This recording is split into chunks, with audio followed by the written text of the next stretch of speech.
Chapter 96. Ah! At the mention of the ascending martial arts, Mu Zhengyak's expression turned regretful. That was because he had heard rumors about the Corpse Blood Valley treasure vault. He had heard that it contained copies of numerous secret manuals of the ascending martial arts from the Heaven and Earth Society's main headquarters, along with various martial arts secret manuals that were partially absent even in the main headquarters. Any martial artist who didn't show interest would be the strange one. The ascending martial arts of Corpse Blood Valley. This interest was shared by Mak Yuchion as well. In his case, he had always been passionate about martial arts, so he couldn't help but be curious. These were the ascending martial arts of the Heaven and Earth Society, which currently dominated a third of the martial arts world. One couldn't help but wonder what kind of techniques they possessed. On the other hand, is this really considered a special reward? Mak Jeong didn't have any particular feelings about it. Although his goal was to cultivate martial arts and become stronger for the sake of revenge, he had doubts about whether learning many techniques would truly be helpful. The more, the better. The more, the better? As if reading his thoughts, Chong Ryong said, learning many martial arts doesn't necessarily make one vastly stronger, but the more martial arts one knows, the broader their perspective becomes, and their range of experience also expands. Broadening one's perspective, huh?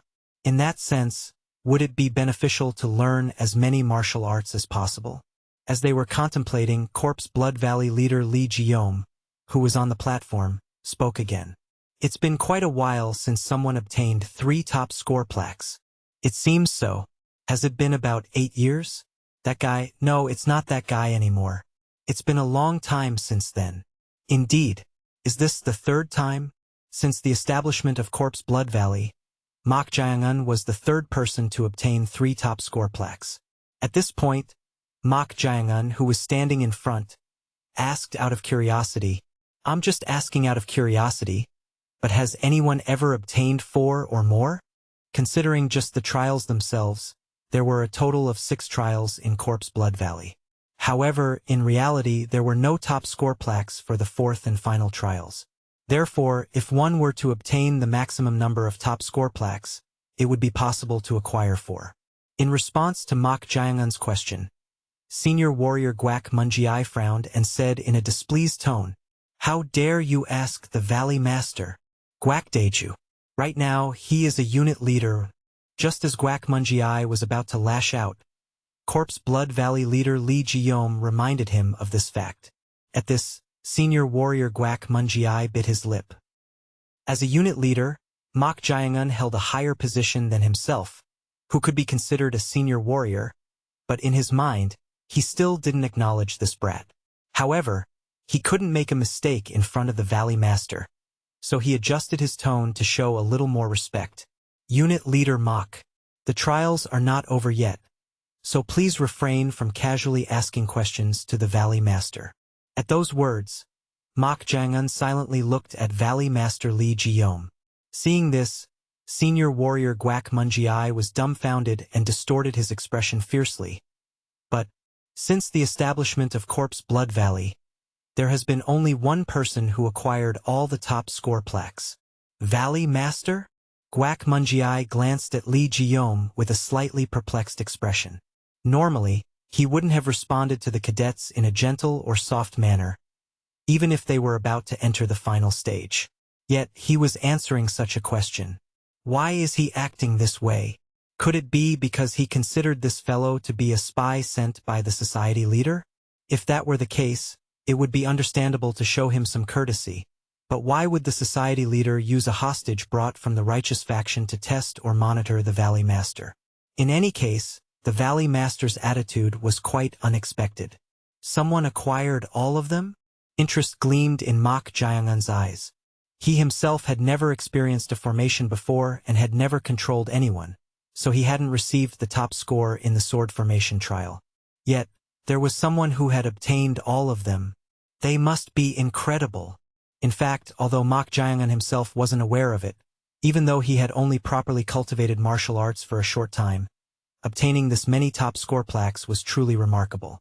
Perhaps if he had properly cultivated martial arts from the beginning, He might have become the second person to obtain all the top score plaques since the establishment of Corpse Blood Valley. It's too scary to ask. Out of pure curiosity, he wanted to ask who had achieved such a feat. But senior warrior Guak Mungiai was glaring at him with fiery eyes, making it difficult to inquire further. Perhaps noticing this, Corpse Blood Valley leader Lee Jeong said, "If your doubts have been resolved, I will now announce the reward for those who have obtained 3 top score plaques." Yes, those who have obtained 3 top score plaques. The gazes of the cadets concentrated on Lee Jeong's face. If this was the level of reward given for obtaining 2 top score plaques, what kind of benefits would be bestowed upon those who had acquired 3? Apart from the final trial, they can request guidance from one of the sect's top masters, namely the 5 kings, 3 chief masters, or the 4 valley masters, the 12 elders. As soon as those words were uttered, everyone's expressions changed drastically. Of course, by everyone, it was mainly Mu Jangyak, Yun Muong from the Esoteric Realm Gate, and Mo Harang from the Demon Fire Hall who directly reacted. They were under the Heaven and Earth Society and knew better than anyone how incredible this benefit was. To be able to request guidance from one of the Heaven and Earth Society's top masters? They provide rewards to this extent? Throughout one's life, how often would one have the opportunity to receive guidance from peak realm masters or those supreme masters at the transcendent realm? Moreover, those extraordinary masters were among the most prominent figures in the Heaven and Earth Society. This was something they couldn't help but envy. Even Mak Yucheon, who had initially listened without much thought, noticed their envious gazes and suddenly realized it. Among the Heaven and Earth Society's executives, 2 of them were part of the 6 heavens and 8 stars. The 6 heavens and 8 stars were regarded as the supreme masters, regardless of faction, and 2 of the 5 kings were included among those 8 stars. A true grandmaster at the elder level who had surpassed the transcendent realm and reached the realm of transformation. If the benefit was to receive guidance from one of them, damn it! Having left the righteous faction's camp, this was somewhat enviable. It was unclear whether one would become a disciple or learn some of their martial arts, but the opportunity to receive guidance from such peerless experts was a once-in-a-lifetime chance. In fact, it could be considered an incredible fortune. There's no need to think about this, mortal. No need to think about it. There are 2 experts in the realm of transformation. Choose one of them and learn from them what you can't learn from this venerable one. As they have surpassed transcendent realm, it will greatly aid your enlightenment. Even Chong Ryong seemed to consider this a considerably good benefit. If that was the case, it wasn't bad. As they were contemplating, Corpse Blood Valley leader Lee Jeong continued, "If there is someone you desire, it would be wise to consider it in advance. If you enter the main headquarters, the opportunity will be given." Yes. The final trial will be conducted once you arrive at the main headquarters tomorrow. Before that, the holders of the top score plaques will receive their rewards, and the rest will have time to rest. With those words, Corpse Blood Valley leader Lee Jeong was about to step down from the platform. At that moment, Mak Jiangun said, "May I ask what benefits are given to those who have obtained all the top score plaques?" This brat again. Senior warrior Guak Mungiai frowned. He was asking the Valley Master questions again without restraint. It was really displeasing. They can receive guidance from the society leader. At that moment, silence fell. Although he didn't understand why the Valley Master was showing such leniency to this guy, seeing their reactions was quite amusing. Guak Mungiai could see what those below the platform were thinking. Why is he doing this? On the other hand, Mak Jiangun couldn't comprehend their reactions. Why were they so surprised? Since the Valley Master has left, Unit Leader Mak should also step down from the platform. Senior warrior Guak Mungiai said to him in a strained voice. As Mak Jiangun descended, he asked Mo Harang from the Demon Fire Hall with a puzzled look, "Is receiving guidance from the society leader such a shocking matter?" At those words, Mo Harang looked at him as if asking if he truly didn't know. Why was he acting like this? As he was wondering, she spoke in a slightly trembling voice. The society leader is one of the 6 heavens, regarded as the pinnacle of the current martial arts world. putting everything else aside, to receive guidance from one of the 6 strongest individuals in the world. She couldn't finish her sentence. That's how astonishing the reward was for obtaining all the top score plaques. Of course, no one in this batch had achieved it, but if they had known about this prerequisite from the beginning, everyone might have faced the trials with the determination to die. That's how supreme the reputation of the 6 heavens was. Is it that incredible? Judging by their even more intense reactions compared to receiving guidance from the executives, it seemed to be a truly remarkable thing for them. As they were contemplating, Chong Ryong's voice rang in his ears. 6 heavens? Ah! Her voice was filled with irritation. In fact, through Mo Harang's words, she had also learned that the Heaven and Earth Society's leader was one of the 6 heavens, regarded as the pinnacle of the current martial arts world. Upon discovering this, she seemed considerably displeased. Well, it was quite understandable. For her, the existence of the Heaven and Earth Society's leader, whether in the past or present, was akin to the final destination of her grudge. The challenges have grown significantly. Mok Jae-un clicked his tongue inwardly. The Heaven and Earth Society's leader was someone close to the pinnacle of the martial arts world, although he wasn't particularly bound by it as his grandfather's revenge took priority. Fulfilling her grudge was becoming increasingly difficult. In the forest not far from the main building of Corpse Blood Valley, Mok Jae-un was following senior warrior Gwak Munjiai. Gwak Munjiai found Mok Jae-un unpleasant, so he remained silent throughout the journey. Soon they reached a steep cliff. Pointing at the cliff that seemed difficult to climb even with lightness skills, Gwak Munjiai spoke without looking back. Follow closely. Whoosh!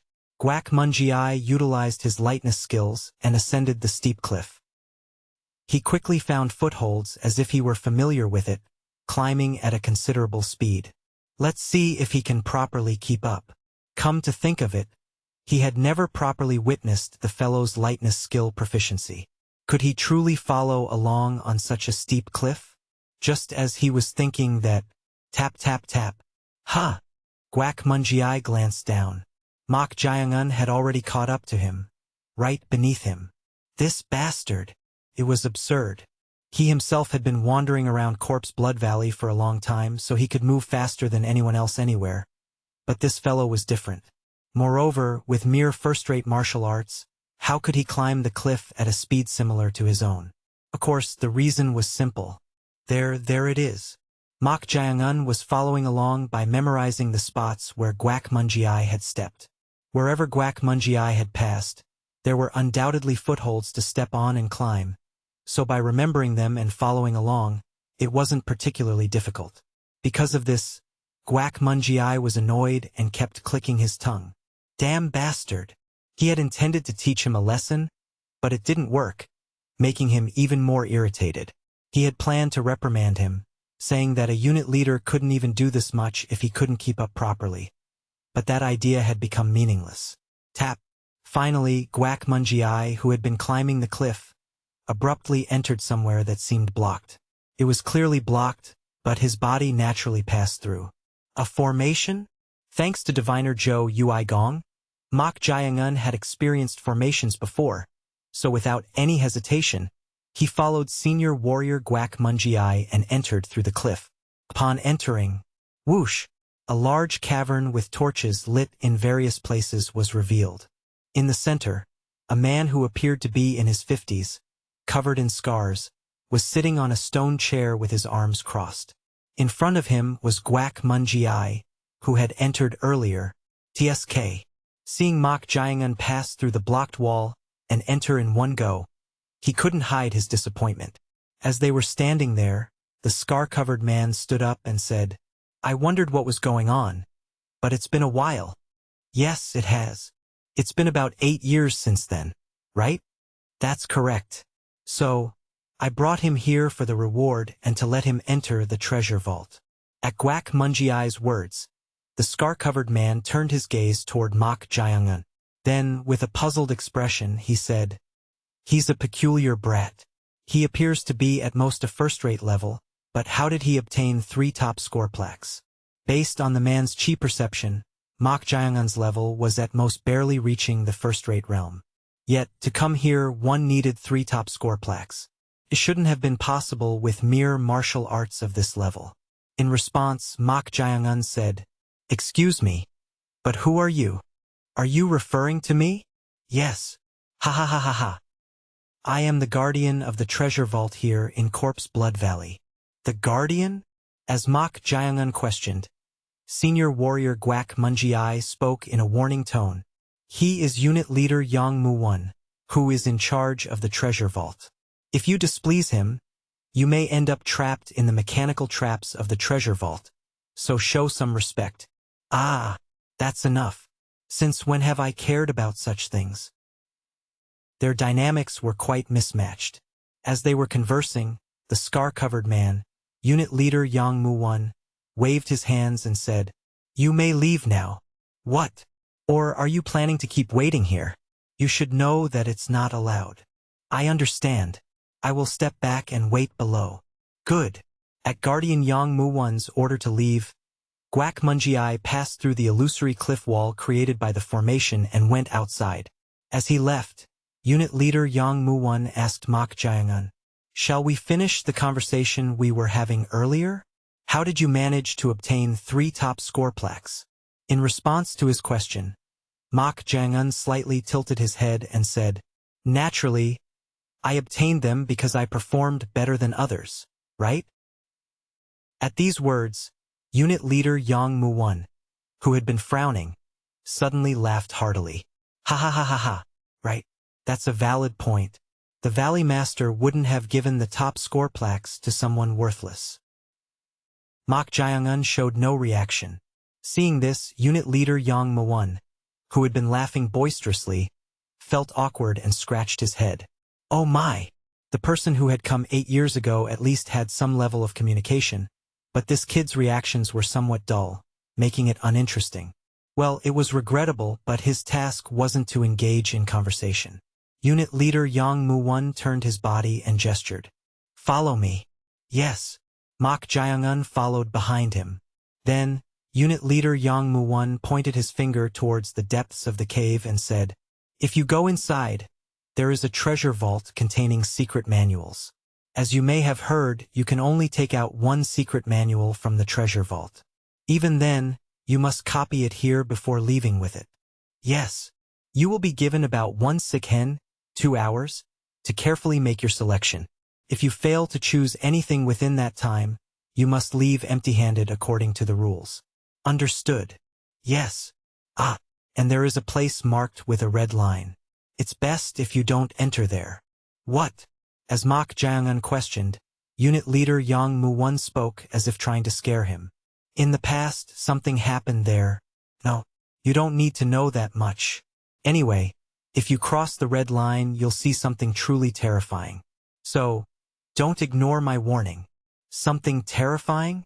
He was rambling incoherently, making it difficult to understand what he meant. As he was puzzling over it, a large iron door came into view. Unit leader Jeong Moo-won placed his hand on the empty wall beside it and fiddled with something. Creak! Thud! The iron door opened on its own, revealing the interior. Inside, there was a cavern much larger than the entrance, and the entire walls on all sides were densely filled with secret manuals. Pointing inside, unit leader Jeong Moo-won grinned and said, "If you haven't thought about it beforehand, just selecting the desired secret manual will be quite a headache. I'll let you know when the time is up, so remember, 1 sick-hen." "Yes. Now go inside."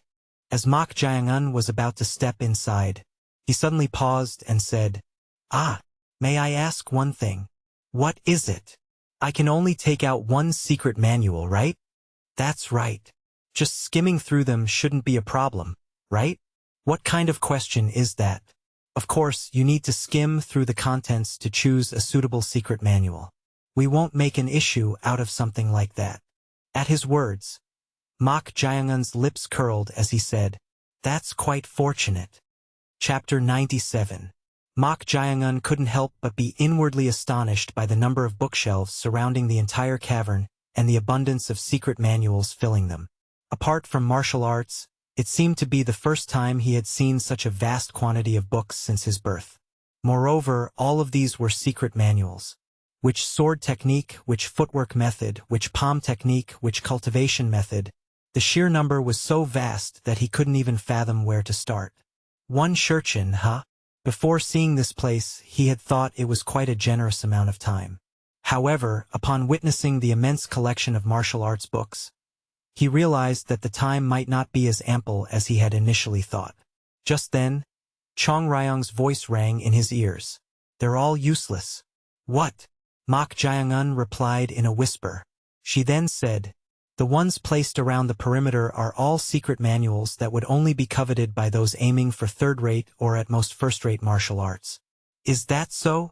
Can't you tell at a glance? I can't tell at a glance. Well, it's impossible for a mortal like you who has just entered the path to have discerning eyes. Jeong Ryong clicked her tongue and said, however, this wasn't Mak Jaeung-un's fault. Thanks to various fortuitous encounters, his transcendent memory, and a body that could manifest it, he was growing at an incomparable speed compared to ordinary geniuses, but considering the short time since his initiation, his insight couldn't be that broad. You should be grateful to this venerable one, mortal. Is that so?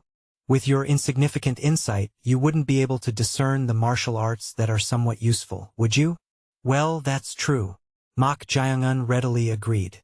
At his response, Jeong Ryong felt deflated. In fact, from Mak Jaeung-un's perspective, there was no reason to assert his pride in such matters. Will you choose for me? Didn't I tell you? With your insight, you would only waste time, so this venerable one will select the useful ones for you. That's something to be grateful for. First, go to the upper floor. Upper floor? Was there an upper floor here? As he wondered, Jeong Ryong said, can't you see that the bookshelves reach the ceiling? Ah! Upon closer inspection, there were supports placed between the bookshelves at intervals, allowing one to walk up to about 2 or 3 floors high. However, judging from her tone, it seemed as if she was well acquainted with the structure of this place. So, as Mak Jaeung-un moved, he asked, have you been here before? Impossible. But you seem to know quite a lot, telling me to go upstairs without properly examining the secret manuals. Did she know what was up there and tell him to go up? At this, Jeong Ryong chuckled and said, judging from the structure here, they have replicated the treasure vault from the main headquarters.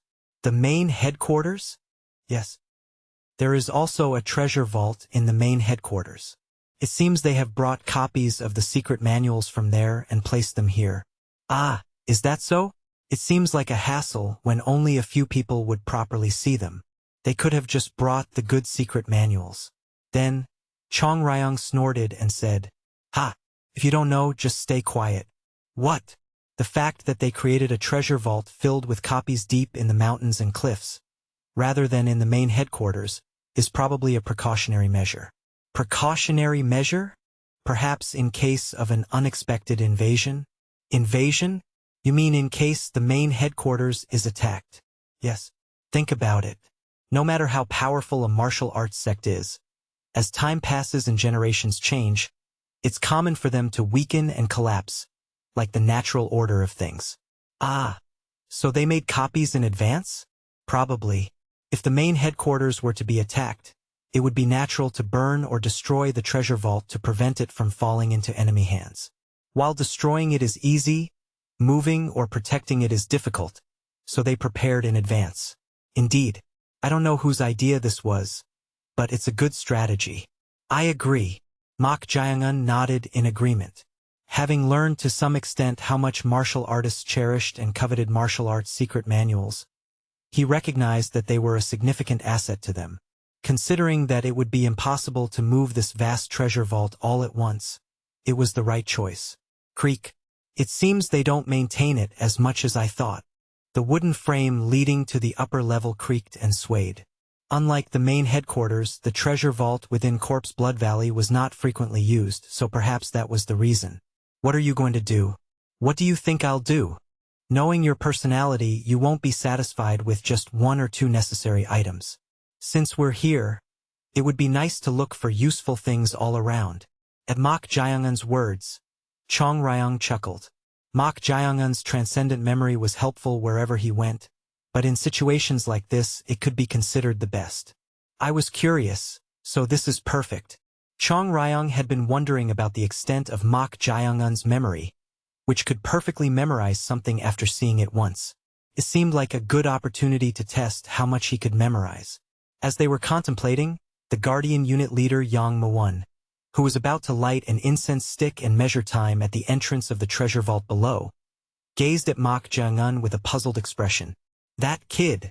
How did he go up there so quickly? In fact, the lowest shelves of the treasure vault contained basic techniques and secret manuals suitable for martial artists ranging from third-rate to first-rate. The real deal started from the second-floor shelves, but as soon as he entered, he barely glanced at the lower section and went straight up. Anyone who saw him would think he had been here several times, given how natural his movements were. After a moment of puzzlement, Unit Leader Yang Mo-won decided to ignore it. In any case, his task was to be the guardian of the treasure vault, and all he had to do was ensure that the child didn't secretly take out any unauthorized manuals. Just then, did he find something useful? He noticed Mok Jae-un pulling out a secret manual from the bookshelf. No matter how good one's inner strength and eyesight were, it was impossible to know exactly what he had taken out from this distance. However, from the second floor onwards there were quite a few ascending martial arts. There were secret manuals aimed at the peak realm and above, so whatever he chose would be beneficial to him. Rustle, rustle, rustle. Mok Jae-un was seen flipping through the secret manual as if skimming it. He was flipping through it quite quickly, but could he properly read the contents written inside like that? Just then, after going through the entire book, he placed it back on the shelf. Did he even read it properly? Why was he skimming through it like that? Even if he only had one shurchin, if he had the discernment to go straight to the second floor, he could have carefully selected from there. Tap. Mok Jae-un was seen pulling out another secret manual. Then, just like before, he started flipping through the pages at an incredible speed, rustling the pages. What is he doing? At that speed, he wasn't skimming but merely turning the pages. Could he even understand the contents by reading like that? However, it wasn't only Unit Leader Yang Mo-won who was thinking this way. This brat. Was he really examining it properly? He was flipping through the book too quickly, almost to the extent of simply opening and immediately turning the page rather than reading. Jeong Ryong asked, just in case. Mortal, are you really memorizing it? If you flip through it so quickly. Rustle, rustle, rustle, tap. Mok Jae-un closed the last page of the secret manual and whispered, Yes, of course, I'm memorizing it. Memorizing it? No matter how good one's memory was, didn't they need to read the text to some extent to memorize it? In Jeong Ryong's eyes, Mok Jae-un wasn't even skimming but merely opening the book and immediately turning to the next page. However, if I'm not trying to understand it right away, I can memorize it just by looking at it. What? At Mok Jae-un's words, Jeong Ryong was momentarily at a loss for words. He was reading the contents so quickly that it was almost like skimming. No, it was closer to just looking at it, yet he claimed to have memorized everything. For a moment, she was dumbfounded. Even as a spirit, her memory was different from humans, but it was still difficult to do that. An absurd memory. She had initially thought his memory was already at an unbelievable level, but this surpassed human limits. Mok Jae-un asked her, who was stunned and speechless. What's the next useful secret manual? Next? You really what? For a moment, she almost asked if he was truly human. Not only his acceptance of the energy of death, but also his memory was beyond extraordinary, surpassing the level of ordinary humans. It might be strange for a spirit like her to say this, but he really didn't seem human. Jeong Ryong, who had been staring intently at Mok Jae-un, finally came to her senses and said, The next one is, Why is that there? What are you looking at? Look at the third shelf from the bottom on the right, where you're currently looking. Profound Mystic Foot Technique 1? Judging from the character's gakbop foot technique, it seemed to be a martial art that utilized the feet.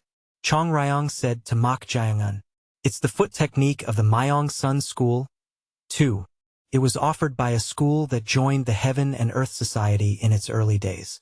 It's a foot technique that excels in agility and variation, and with a little modification, it can be classified as an early ascending martial art. Early ascending? According to Jeong, martial arts that aimed for the peak realm or early stage of transcendent realm were classified as ascending martial arts. And martial arts that had the potential and insight to go beyond the early stage of transcendent realm were supposed to be classified as early ascending martial arts. In that case, why is this here? She had said it should be on the 3rd floor. At this question, Jeong also muttered as if she couldn't understand. Who knows? This venerable one had originally classified the profound mystic foot technique as an early ascending martial art and placed it on the 3rd floor. But if it had been moved down, could it be him? There was a possibility. After all, he had denied and overturned everything about himself. Clicking her tongue as if it was absurd, she said, "Anyway, it would be good for you to learn the profound mystic foot technique. This venerable one guarantees that it's hard to find a foot technique as good as this within the entire heaven and earth society. That's how versatile and swift it was, making it the most suitable for attacking and seizing opportunities." At her words, Jeong flipped through the profound mystic foot technique and memorized it. She stuck out her tongue as if she couldn't get used to it no matter how much she looked. It was truly a crazy memory. It took about 15 counts to memorize an entire book. Rustle. Tap. Next. 5th from the bottom on the right. Yes. At this rate, it seemed like he could memorize dozens, no, even hundreds of books before leaving. Although it was questionable whether there was a need to memorize that many, if he did, it would be an opportunity to greatly expand his insight into martial arts. Wasn't it said that in ancient times, an imperial official named Huang Sang became a peerless expert by simply reading thousands of Taoist secret manuals, opening his meridians and attaining enlightenment about Qi? Each secret manual contained its own insights, so if this mortal fellow truly had talent, he would gain something from it.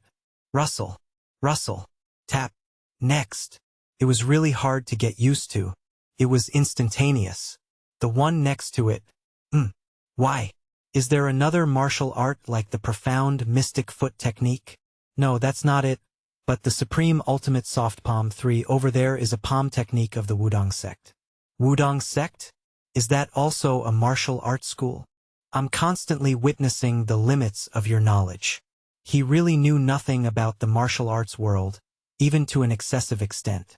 So, Jeong said, the Wudong sect can be considered the pinnacle of Taoist martial arts, and among the righteous factions, it is called the Supreme Martial Arts School, surpassing even the famous schools. It must be an incredible place. Indeed, it's not one of the 9 schools and 1 sect for nothing. What are the 9 schools and 1 sect? I don't have time to explain every single thing, so to put it simply, there are 9 martial arts schools and 1 sect that are regarded as the best even among the righteous factions. The Wudong sect is one of them. Is that so? Then it would be better to learn this as well. No, actually, I was going to tell you not to learn it. At those words, Jeong asked in puzzlement, why? If it's a martial art from such an incredible place, of course it would be useful. However, for you, Taoist martial arts might actually be, why? It's because it could be poisonous to you. Poisonous. Most of the energy occupying your body is the energy of death. However, Taoist martial arts are based on the principles of nourishing life. So, if you carelessly learn it, it might clash with the death energy, which is why I was hesitating. Ah, is that so? It made sense for Jeong to be contemplating. In that case, it might be better not to learn it, but still, I'll memorize it. What? Why? No. How do you know if it might come in handy? Come in handy? Didn't you tell me before? Jeong? What did I say? That just by looking at the wounds or traces left by martial arts, you can identify which school it belongs to and what type it is. I did say that. Couldn't this be used in a similar way if utilized well? You couldn't possibly. Jeong smiled. Seeing this, Jeong clicked her tongue inwardly. Whenever this fellow learned something, the ways he thought of utilizing it were truly beyond what others could imagine. He would be a really troublesome individual to have as an enemy. as Mok Jaeong was about to pull out the secret manual of the Wudong sect's supreme ultimate soft palm. Mok Jaeong looked puzzled as he examined the book. That's because a part of the secret manual was dark red, as if it had been stained with blood. Moreover, the secret manual seemed quite old. So, Mok Jaeong asked, "Didn't you say they only collected copies?" At Mok Jaeong's question, Jeong also found it strange. The book currently grasped in Mok Jaeong's hand was probably, it seems to be the original. Chapter 98. It doesn't seem to be a copy? Yes. At least not this one. At Mok Jaeong's query, Jeong said as if it was unexpected. That's because even if it was a copy, it was natural for a book to become worn out after a long time. However, since it was newly transcribed and not frequently used, there was no way traces resembling bloodstains would remain. That makes sense. Well, there could be various reasons. Either they accidentally placed the original here, or the copy was clean, so they kept it in the main headquarters. The original wouldn't be mixed up for such reasons. Jeong firmly denied Mok Jaeong's speculations. What? You may not know yet, mortal, but the original holds a special meaning. Meaning? In what way? Most original secret manuals are written by the creator of that martial art. In that case, it would have value as the creator's original work. He seemed to have heard this from his grandfather. The value of a poem transcribed from Confucius and a poem directly written by Confucius was different. It seemed to be in that sense. As they were conversing, Jeong continued, "While the creator's value and such can be a reason, what's more important are the engraved characters." Characters? The strokes are traces. What did this venerable one tell you when teaching you martial arts, mortal? Traces are the martial art itself. Would Mok Jaeong be able to accurately understand why she said this? The breadth of understanding varies depending on one's enlightenment. Even if one's cultivation reaches the pinnacle stage of peak realm, if their enlightenment is still lacking, they may not understand what she means at all. However, nothing contains as much as the strokes. Each trace within them may contain the habits of the martial arts creator. Those habits would also include the trajectory of the techniques. Jeong couldn't hide her surprise at Mok Jaeong's words. She hadn't had high expectations. Yet, Mok Jaeong had given the exact answer she wanted to hear. This brat. He didn't merely possess a superhuman memory. His comprehension was also exceptional. A little brat who had only learned martial arts for a short time was naturally speaking about the principles of ascending martial arts, which would be somewhat understandable for those entering the early transcendent realm. Of course, it wasn't as if he had truly attained enlightenment, but it was quite astonishing. I wonder what would have happened if this kid had started cultivating martial arts at a younger age. Perhaps he might have displayed the remarkable feat of reaching the early transcendent realm before even coming of age. Mok Jaeong's talent was so fearsome that it felt frightening, regardless of whether she liked him or not. As she was marveling, Mok Jaeong asked, "Was I wrong?" "Well, you somewhat understood." She didn't want to praise him excessively, as it could lead to complacency. However, at her response, Mok Jaeong chuckled. After he spoke, it took her a while to answer, so how could it be considered somewhat understanding? "I must have been accurate." However, he had no intention of boasting about it. For him, mastering martial arts was merely sharpening a blade for the sake of revenge. Jeong said to Mok Jaeong, "Ahem. Anyway, as you said, the original contains the creator's true intention in each stroke, so it's almost like condensed enlightenment. That's why even high-level experts strive to broaden their insight by reading various original martial arts secret manuals." "I see. I learned something valuable. In any case, the presence of this secret manual here doesn't seem to be a mistake. Since copies didn't contain the creator's true intention, she believed it wasn't a mistake or a replacement due to the book being dirty." Mok Jaeong nodded and said, "I understand.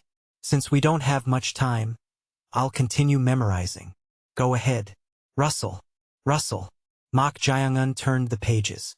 Just like before, he tried to imprint it with his eyes, as if stamping a seal. Strokes. The human consciousness sometimes moves in ways contrary to one's intentions. Mak Jaeyoung-un, who had come to understand the meaning of strokes through Jeong Ryong, started memorizing not only the characters but also the appearance of the strokes. The thickness of the strokes. The movement of the wrist could be seen based on the thickness. Then, at some point during the process of imprinting, a peculiar phenomenon occurred in Mak Jaeyoung-un's mind. This was something even Jeong Ryong had not anticipated. In Mak Jaeyoung-un's mind, he saw an old Taoist with an unseen face softly tracing the trajectory of palm techniques as if dancing. They were the techniques of the supreme ultimate soft palm. It was an astonishing occurrence. While reading the text, how could each movement be seen so accurately? He could even see where strength was applied and released. It was truly a bizarre event. Thanks to this, the most primitive techniques intended by the martial arts creator were directly imprinted in Mak Jaeyoung-un's mind. At that moment, a mnemonic chant flashed through Mak Jaeyoung-un's mind. Rustle, rustle. When he turned the last page, Mak Jaeyoung-un's expression was somewhat elated. What is this? It was an emotion he had never felt before. It was as if, for a brief moment, he had become one with the creator of this martial art and tasted the true flow of the supreme ultimate soft palms techniques. It was a completely different feeling compared to when he thought he would simply imprint and follow with his body. Not bad. He wanted to savor this feeling again. However, unfortunately, apart from this supreme ultimate soft palm manual, most of the other martial arts secret manuals would be copies. In that case, he might not be able to experience this feeling. Mak Jaeyoung-un, who had a disappointed expression, asked, "What would be good to learn next?" "Not here. Look at the sixth from the bottom on the next bookshelf." Sixth. This time it was a sword technique manual called Immeasurable 15 Swords. 1. As Mak Jaeyoung-un opened the secret manual, he naturally thought it was a copy, but due to the habit he had developed earlier, he couldn't help but meticulously imprint the strokes engraved in the characters. However, in Mak Jaeyoung-un's mind, he saw a middle-aged master displaying sword techniques again. The middle-aged master's sword techniques were performed with a heavy sword, and each time he swung the sword, the force carried at the tip of the sword abruptly, as if it were immeasurable, just like the name. For Mak Jaeyoung-un, who had never learned a heavy sword with weight, this sword technique was a new experience. Squirm.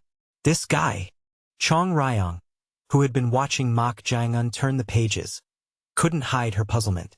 That's because Mak Jaeyoung-un's speed of turning the pages had slowed down a bit compared to before. Now, it took about 25 to 30 counts to skim through a single secret manual, slightly slower than before. Of course, even the slower speed was still incomparably faster than ordinary people. Why are you doing that? It took a bit more time, right? Even though it's slower than before, didn't it only take you about 25 to 30 counts? Was it only that much? Yes. At Jeong Ryong's words, Mak Jaeyoung-un was inwardly surprised. Just like with the supreme ultimate soft palm, he had felt as if he had become one with the creator of this immeasurable 15 swords and experienced the feeling of performing the techniques together, so it seemed like time was passing very slowly. Yet, it had only been that much? It's peculiar. To think it only flowed that much. Wait, are you saying you felt as if time was passing slowly? Yes. She let out a sigh as if dumbfounded. Mak Jaeyoung-un asked in puzzlement, "Why are you reacting like that?" It's a state of selflessness. The state of selflessness *mu-a ji-jiong, mua-jigung. As the name suggests, it refers to a stage where one's mind is immersed in something, forgetting oneself. Yet, Mak Jaeyoung-un, who still lacked enlightenment, fell into a state of selflessness while reading mnemonic chants. Such cases were extremely rare. Should I be happy about this? She wasn't sure what to say to him. Whether it was an ordinary genius or a martial arts genius, when learning martial arts, the order of learning and direction of enlightenment tended to flow in a somewhat similar manner. However, Mak Jaeyoung-un's order was completely jumbled. Falling into a state of selflessness not during meditation but while memorizing martial arts secret manuals? Had there ever been such a case? But what did he immerse himself in? The process of memorizing secret manuals was even faster than speed reading, so what could he have immersed himself in during that brief moment? Although she was curious, there wasn't much time, so don't be conscious of falling into a state of selflessness. It means you're gaining something from it. Is that so? Rather than that, let's hurry and memorize other secret manuals. We need to quickly finish the second floor and move to the third floor. The second floor could be considered a taste of the ascending martial arts. On the third floor, there were some early ascending martial arts that even she acknowledged. If he memorized all of those, Mok Jaeongun's insight into martial arts would become incomparable to before entering this place. What a pity! Jeong Ryong suddenly couldn't help but feel regret. If this were the main headquarters treasure vault, she knew of a few hidden secret manuals. However, since this place was a collection of copies, there was no way those hidden ones would have been transcribed here. In this manner, Mok Jaeongun memorized 45 martial arts secret manuals on the second floor of the treasure vault during those few moments. Originally, he would have read a larger quantity, but as he fell into a state of selflessness for a longer duration with each book, it took this much time. Although it wasn't a very long time, it felt lengthy to Mok Jaeongun. Now let's go to the third floor. Yes. Having memorized all the useful ones on the second floor, they went up. Upon going up, unlike the bookshelves on the lower floor, some empty spaces could be seen here and there. Unlike the secret manuals on the lower floors, most of the ones on the third floor were ascending martial arts, with occasional early ascending martial arts mixed in, so there was naturally a limit to the quantity. They really replicated it almost identically. Looking at the bookshelves on the third floor, Jeong Ryong clicked her tongue inwardly. That's because although some parts were different or the number of secret manuals had increased, it was quite close to the arrangement she remembered. Even though they were copies, they were organized well enough to remind her of the past. If this memory was correct, in the original library, on the top right end of the third bookshelf from the right, there should be that secret manual she had hidden. For a moment, Jeong Ryong doubted her eyes. Exactly in that position, the secret manual called Yang White Sword Technique, which she had placed on the bookshelf, was there. They made a copy of that too? That couldn't be. Except for the 2 torn pages hidden inside, it was a sword technique manual with a composition that would only be helpful for second-rate or first-rate practitioners. There was no way they would have transcribed it as a copy. Even if they did, excluding the damaged part, they would have moved it to the first floor, not the third floor. Ryong. Jeong Ryong. Which secret manual would be good to look at next?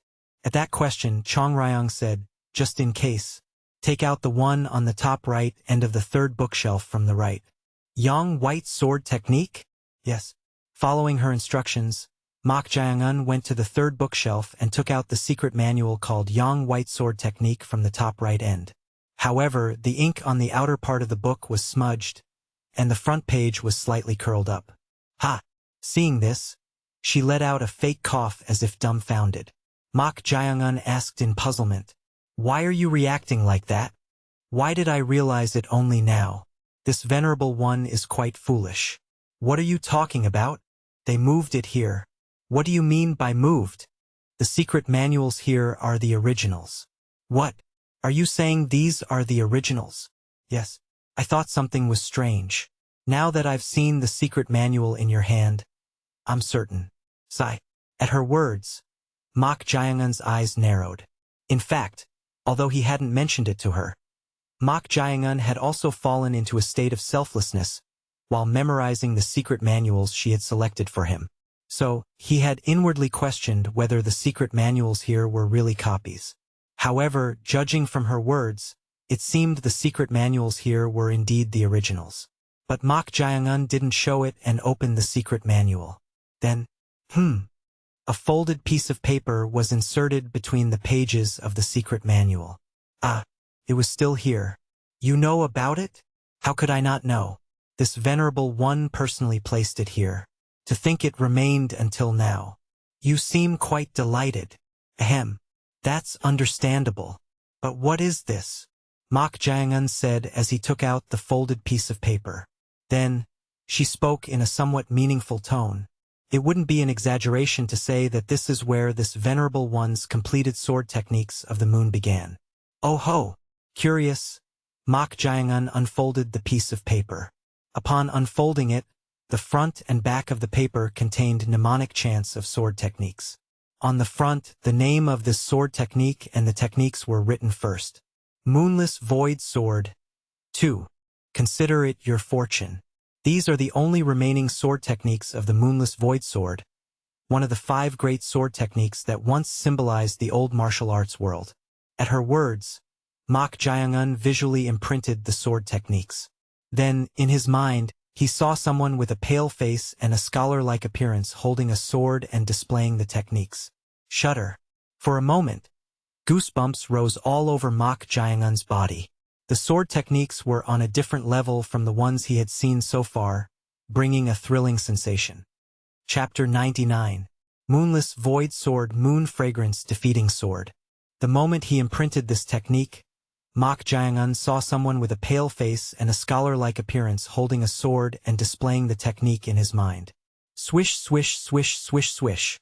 The sword path resembled a full moon, and upon seeing it, goosebumps rose all over Mok Jeong's body. Since entering the treasure vault of Corpse Blood Valley, he had experienced a state of selflessness through imprinting the sword techniques Jeong had told him to memorize. But this sword technique evoked an incomparable thrill compared to those. Mok Jeong stared blankly at the technique. Watching Mok Jeong, who was so immersed, Jeong thought to herself, "He has just started," but to enter a state of selflessness immediately upon seeing it. His concentration is remarkable. Judging from his trembling eyes, it seems this mortal brat is also quite astonished by the sword technique, which is on a different level from what he has seen so far. It's understandable. Even she herself had marveled at it when she saw it during her lifetime. Moonless Void Sword Moon Fragrance Defeating Sword. It was the sword technique of a peerless swordsman, one of the top 5 in the world, during the lost era of the old martial arts world, which was known as the most fierce. Although only 2 techniques remained, all of them damaged. She had gained so much enlightenment from seeing them that she completed her unfinished sword techniques of the moon.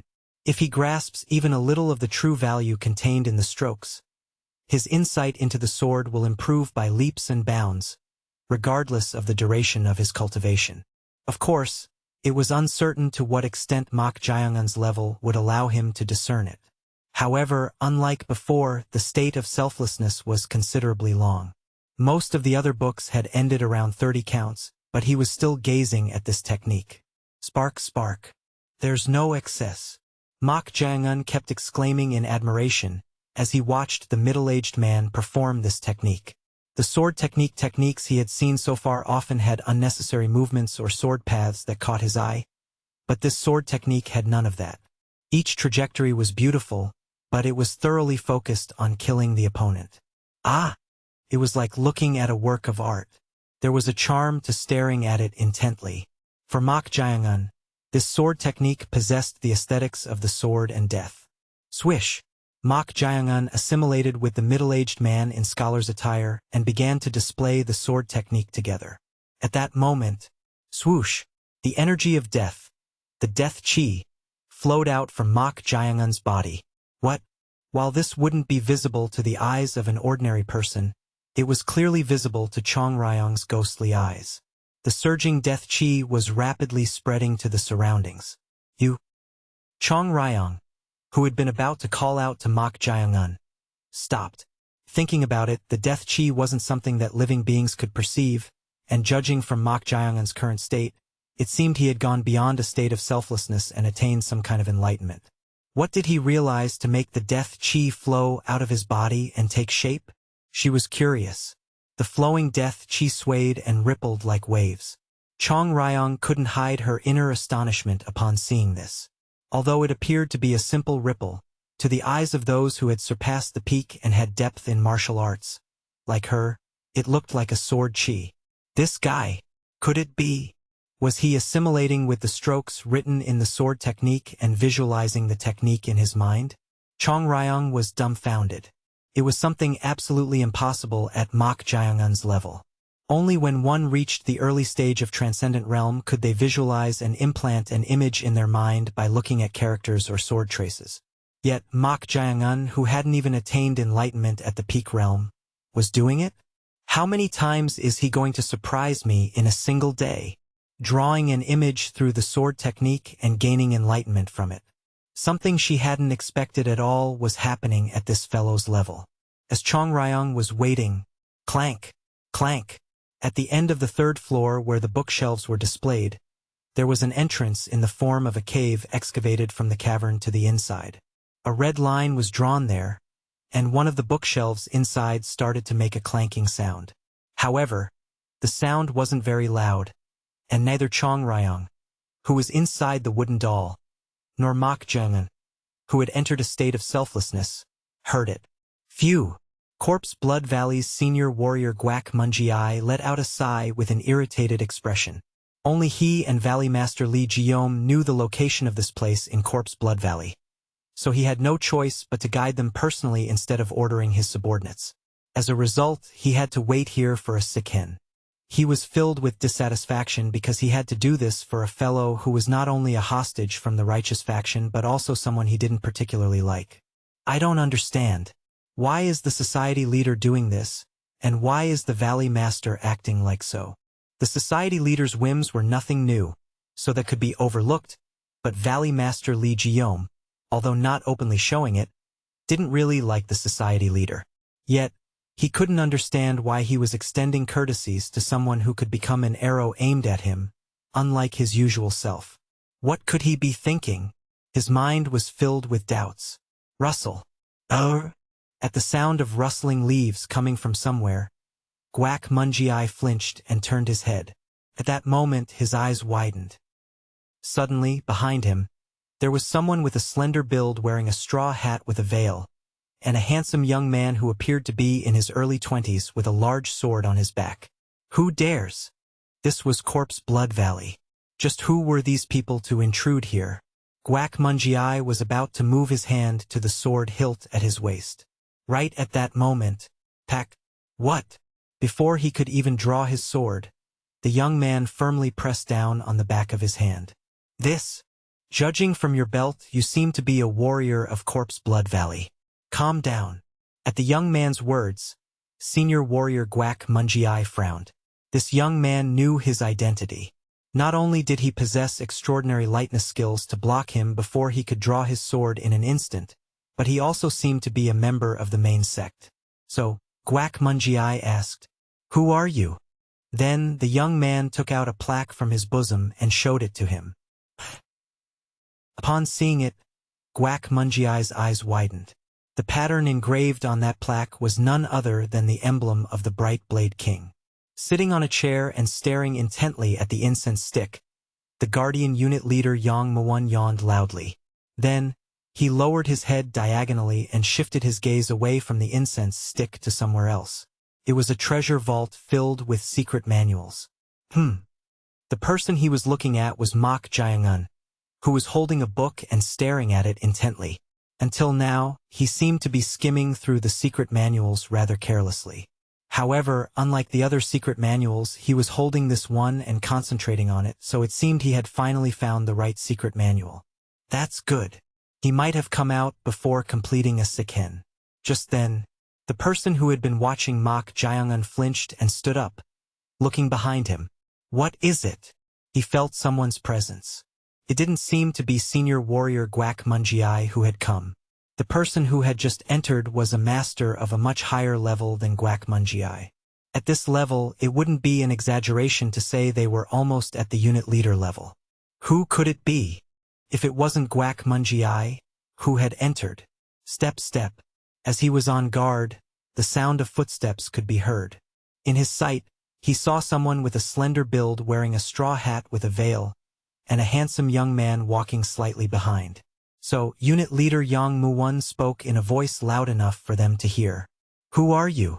For now, there was a high probability that they had come from the main headquarters, considering they knew the location of this place. However, even if they were from the main headquarters, no one could enter this place without permission. At that moment, the handsome young man took something out from his bosom, and showing it, he cupped his hands together in a salute and said, "Are you the one in charge of the treasure vault? I am Yeep Wisian, a disciple of the Bright Blade King. A disciple of the bright Blade King? Interest gleamed in unit leader Jeong Moo-won's eyes. For a disciple of the bright Blade King, one of the 5 kings who led the Heaven and Earth Society, to come here, what on earth was going on? To think he's only in his early 20s and at this level. It was surprising. The rumors that most of the 5 kings' disciples were masters at the unit leader level or above were not unfounded. Just based on his chi sensitivity, it seemed impossible to guarantee victory against him. Then who was the person beside him? Even though they're close by, their presence is barely detectable. I can't even judge their level based on chi sensitivity. A master, even higher than himself, who was currently at the peak realm. So, unit leader Jeong Moo-won was about to ask who the person beside the disciple of the bright Blade King was. I am unit leader Jeong Moo-won, the guardian of the treasure vault. The person beside. You're the one in charge of the treasure vault, right? Then, there's a secret manual I'm looking for inside. May I enter? Before he could even ask, the disciple of the bright Blade King asked if he could enter the treasure vault to find something. Unit leader Jeong Moo-won shook his head and replied, I apologize, but according to the rules, no one can enter this place freely. Rules? Corpse blood valleys. No, the sect's rules. I don't know how you, a disciple of the bright Blade King, found out about this location, but according to the rules, this place is not accessible except in special circumstances. If there's something you're looking for, please go to the treasure vault in the main headquarters. I need the original. At Yeep Xian's words, unit leader Jeong Moo-won's eyes narrowed. He didn't know where they had obtained this information, but they knew the secret of this treasure vault. Who had revealed this fact to them? Wondering, unit leader Jeong Moo-won shook his head again. Even if they knew the truth that this was a treasure vault containing the originals, according to the rules, he couldn't let them enter. I'm sorry. Even if you're a disciple of one of the 5 kings, you can't enter this place, so please leave. Oh my, I really didn't want to say this, but unit leader Jeong, do you know who this person in front of your eyes is? How could he know when their face was covered? As he was puzzled, the person in the veiled straw hat lifted the hem of their robe and revealed a round plaque made of jade. Pack. The moment he saw it, Jeong Moo-won knelt on one knee. Then, he cupped his hands together in a salute and said, Unit leader Jeong Moo-won greets the Shu. Quiet. The person in the straw hat revealed their voice. It was the voice of a woman, not a man. At the command of this veiled person, unit leader Jeong Moo-won stopped speaking. Why is she here? Although unit leader Jeong Moo-won tried his best not to show it, he inwardly clicked his tongue. Was this woman the famous one? He had heard rumors about her, but it was quite surprising. Was she at this level?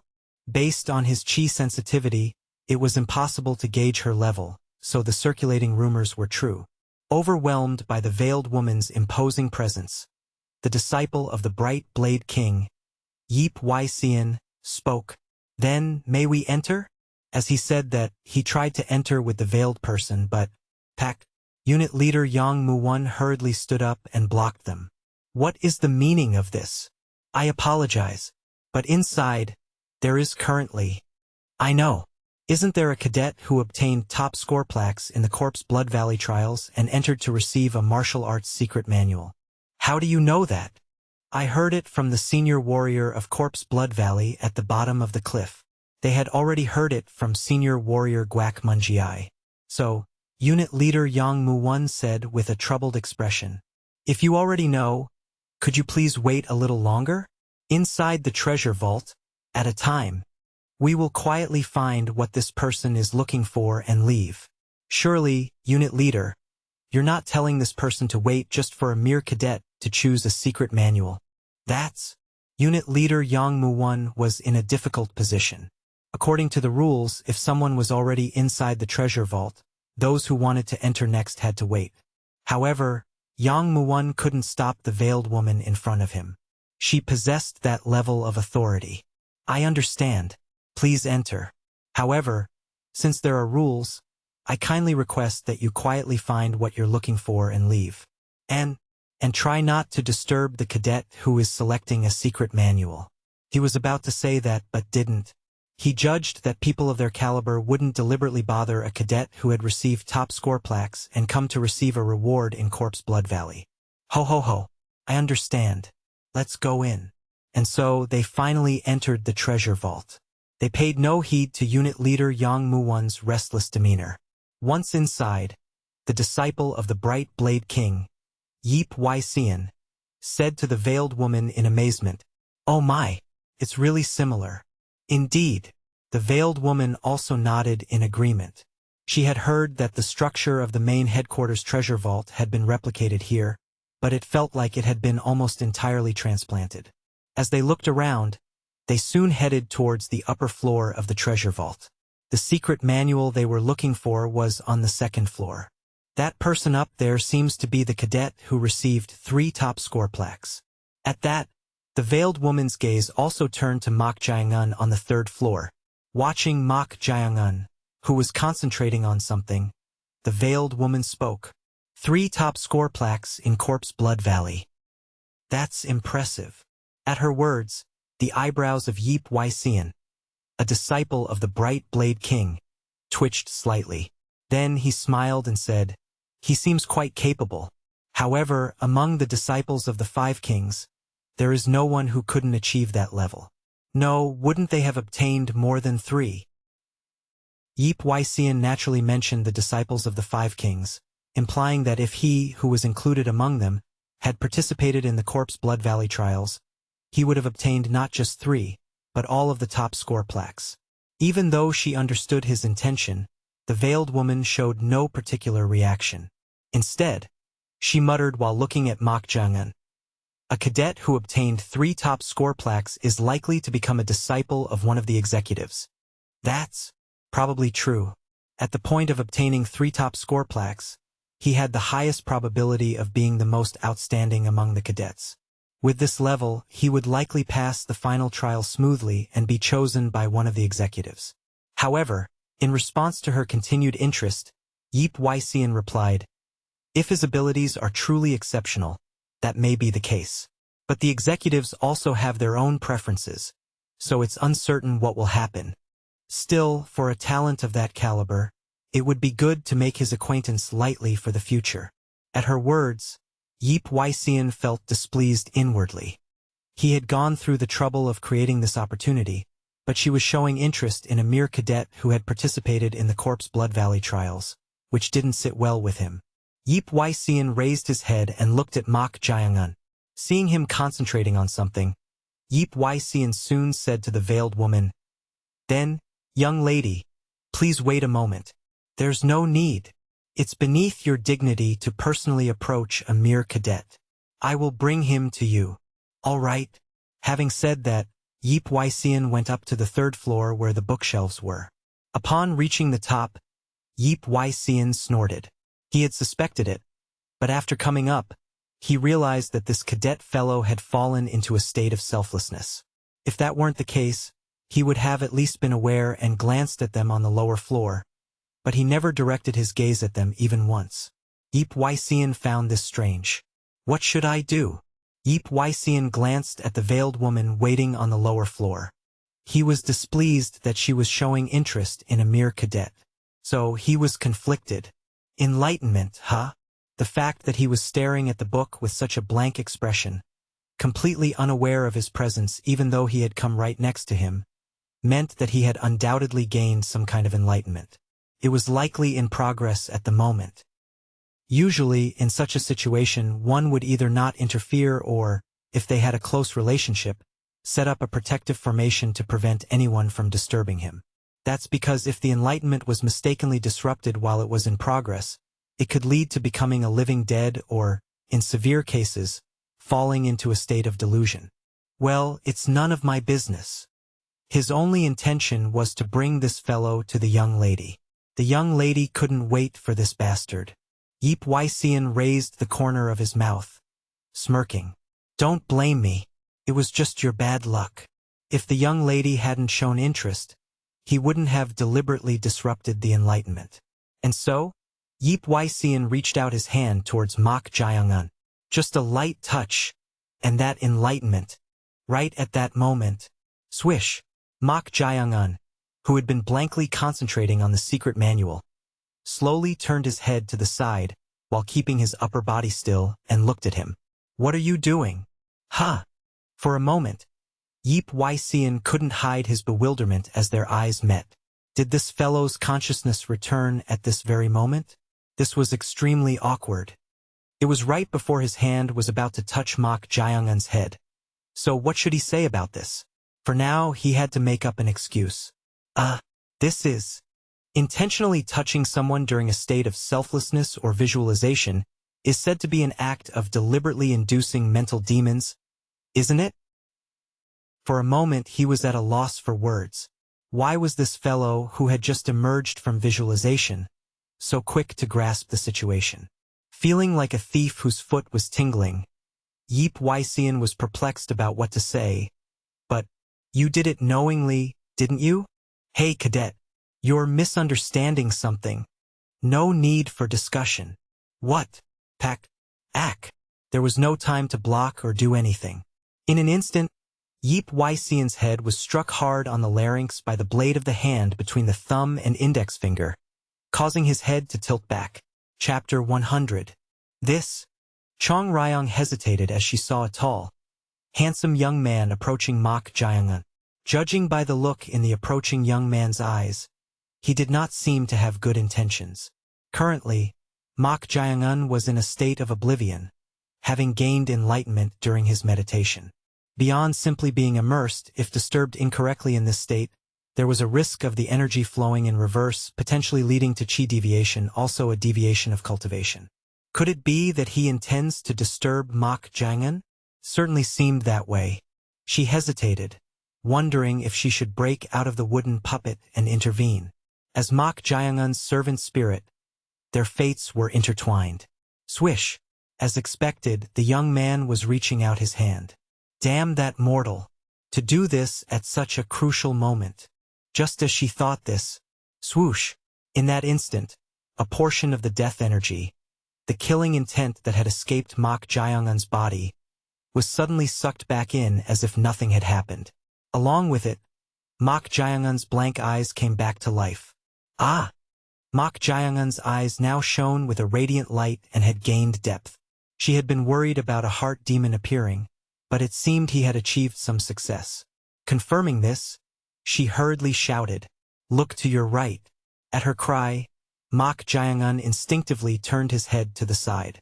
As he turned, someone was bringing their hand towards his forehead, nearly touching it. "What are you doing?" At Mok Jeong's question, the tall young man, no, Bright Blade King's disciple Yeep Xian, couldn't hide his bewilderment. It was natural, as he had reached out with ill intentions. "Can't you see? That mortal was trying to disturb you." Disturb? When you're in a state of meditation or oblivion, if you're disturbed, you may fall into a heart demon. If that happens, the heart demon will arise, and the energy will flow in reverse, causing adverse effects. That is precisely chi deviation. Hearing this, Mok Jeong looked coldly at Yeep Xian in front of him. It was the first time seeing his face, yet he had approached with malice. "I've heard that touching someone during a state of oblivion or meditation is an intentional act of causing a heart demon. Is that correct?" There was no answer. With just this, Mok Jeong reached his own conclusion. "You did it on purpose, didn't you? That's... No need for explanations." "What? Ugh." Suddenly, Yeep Xian's head was thrown back as Mok Jeong's thumb and index finger struck his Adam's apple. It could be said that he had let his guard down due to the shock of being caught trying to intentionally cause a heart demon. But the speed of that strike just now was incredibly fast. This bastard? What was that? Based on his perception, Yeep Xian only felt like a first-rate expert. But how could his hands be so fast? However, now was not the time to be surprised. Damn it! He just had to hit the throat. Among the vital points, when struck on the throat, one's breath is momentarily blocked, making it difficult to circulate energy freely. Thus, cough. Yeep Xian coughed and performed a somersault in the air, spinning and utilizing footwork to distance himself. Having been caught off guard, he needed a moment to recover. However, Mok Jeong seemed to have no intention of allowing that. Pat, ta-ta-ta-ta-tack. Mok Jeong leaped up and unleashed a series of kicks. Seeing this, Jeong Ryong couldn't hide her inner astonishment. The footwork Mok Jeong was displaying was the fourth stance of the shadowless flash kick. 1. Papa-papa-pack. Damn it! Yeep Ysean hadn't even drawn his sword yet, and the incoming kicks forced him to use his fist techniques. Even though Bright Blade King Sun Yoon was renowned for his sword techniques, there was no way he wouldn't have prepared for situations involving hand-to-hand combat. Swish! He managed to block the kicks, but Yeep Ysean's feet were pushed back. This caused Yeep Ysean to be unable to hide his inner bewilderment. Even though he couldn't properly circulate his energy after being hit in the throat, for someone who had reached the peak of the transcendent realm to be pushed back while blocking kicks. Who the hell is this guy? He was perplexed by the unexpected level of skill. However, thinking that the young lady downstairs was witnessing this scene, anger suddenly surged within him. Couldn't be helped that the original plan had been ruined, but this was a proper humiliation. Thus, huff! While deploying his defensive fist technique, Yeep Ysean switched to a simplified stance with his left hand. It was a difficult task to block Mok Jeong's kicks with a single fist, so while transitioning he was hit in the chest and left shoulder, but, thud! At the same time he was able to draw the large sword strapped to his back. Shing! As soon as he drew the sword, Yeep Ysean immediately unleashed a sword technique. Bright Single Blade Technique. 2.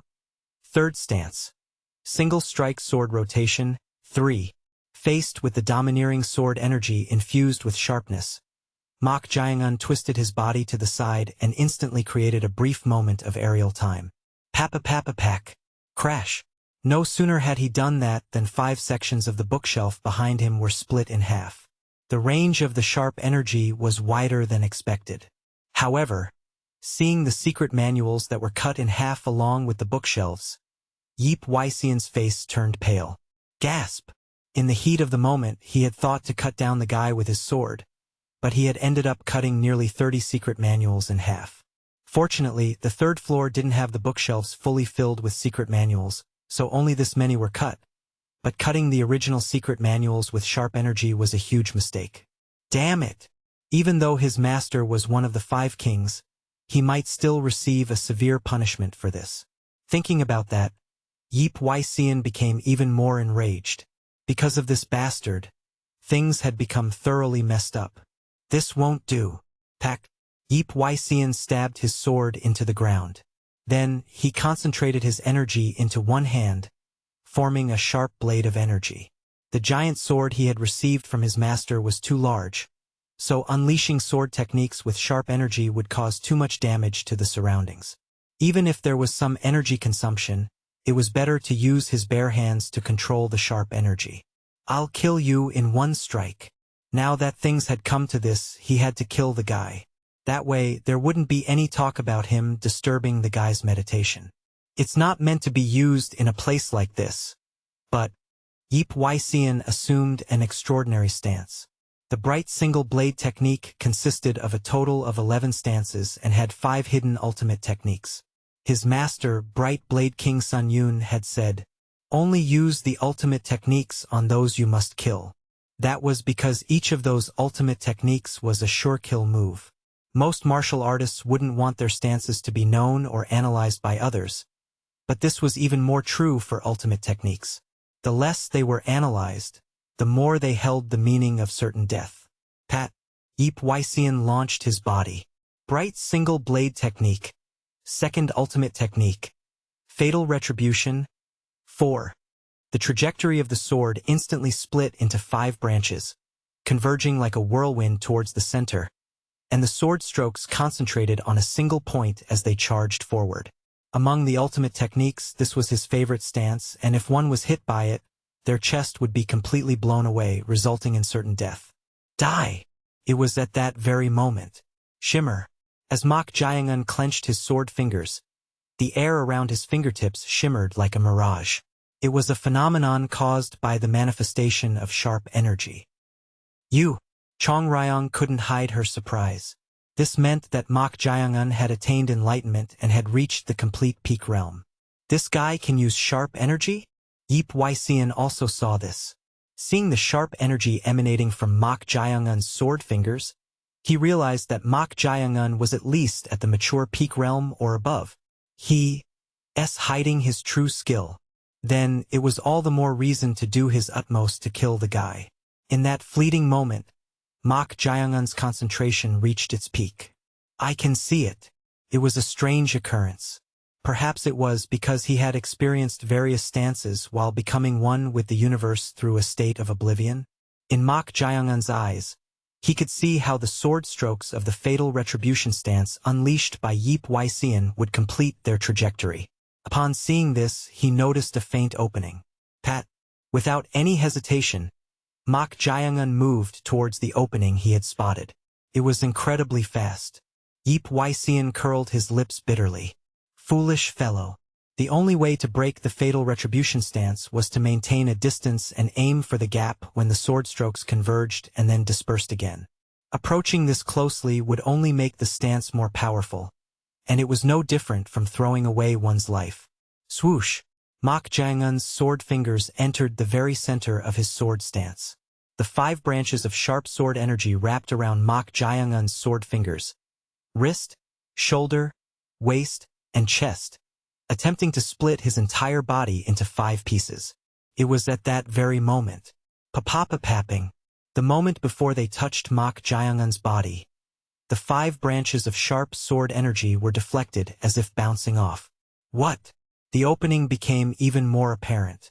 Mok Jaeung-un's sword fingers accurately aimed for that opening. The opening was Yip Wai-sean's left eye. The sword fingers infused with sharp energy flew towards the left eye like a bolt of lightning. This can't be. It was too fast to avoid. It was at that very moment. Pack.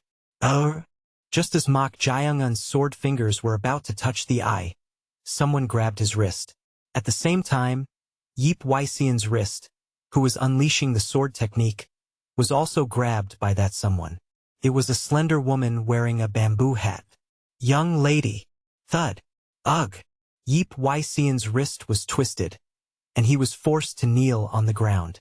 Startled by this, Yip Wai-sean raised his head, trying to say something, but he was suddenly at a loss for words. The eyes visible through the veil were cold beyond description. It was as if those eyes were telling him to shut his mouth. Swish! The woman who had silenced Yip Wai-sean turned her head. There was a glint in her eyes behind the veil. It was because Yip Wai-sean, the second disciple of Bright Blade King, one of the 5 kings, couldn't withstand her martial power and was forced to kneel. But Mok Jaeung-un was different. Rather than making him kneel, she had intended to push him away, but he didn't budge. He's resisting the power of a 3-star warrior. It was surprising. At first glance, he seemed to be at most a first-rate expert. However, seeing him use sharp energy, she realized that he was a master who had reached the peak realm. So she thought the power of a 3-star warrior would be enough, but he was holding his ground. Tremble. As expected of a cadet who received 3 plaques. With this level of skill, you'd be stronger than most other sex masters. At her words, Mok Jaeung-un's eyes narrowed. Although she wasn't using the energy of the Danjian, this woman's internal energy was extraordinary. The face vaguely visible through the veil was very young. However, judging by the energy emanating from her, she possessed a vast amount of internal energy reminiscent of the Valley Master of the Corpse Blood Valley, Li Jeong. You're the one with delicate wrists but extraordinary martial power. Can I ask who you are? Crazy. How dare you address her as you? Squeeze. Ah. Quiet. The woman in the bamboo hat, who had warned Yip Wai-sean while squeezing his wrist even harder, smiled and said, Why so young? Why so young? Just knowing her name didn't reveal who she was. But then she continued, I am Wai So Yun, the 3rd disciple of the Heaven and Earth Society's society leader. Chapter 101. I am Wai So Yun, the 3rd disciple of the Heaven and Earth Society's leader. Mok Jaeung-un's eyes shone with surprise. He never expected to encounter someone so close to the leader of the Heaven and Earth Society in a place like this. Moreover, a disciple. He had thought it strange when she suddenly entered the treasure vault without regard for the rules, but now that he knew her identity, it made some sense. A candidate for the next leader. Mok Jeong had briefly heard information about important internal figures through the Valley Master of the Corpse Blood Valley, Lee Jeong. The leader of the Heaven and Earth Society had 3 disciples who were qualified to be successors. One of them was none other than the 3rd disciple, Wai So-yun. Despite being a woman, she was known to possess a rare martial talent that appeared only once every few hundred years, which was why she was accepted as a disciple. She was said to have ambition and was aiming for the position of the leader. To think I'd meet such a woman here, it was truly a coincidence. Judging by Chong Ryong's silence, it seemed that her emotions had been stirred upon hearing that Wai So-yun was the society leader's disciple. When it came to matters related to the leader, she couldn't contain her anger. But her strength is no ordinary matter. Having gained enlightenment, he now knew how to handle the energy within his body. However, unlike him, she was standing in an extremely ordinary posture while holding his wrist, yet there was not the slightest movement. Moreover, she was holding another fellow with her other hand. Is this the level of the Heaven and Earth Society leader's disciple? If the youngest disciple was at this level, he could roughly estimate the level of those above her.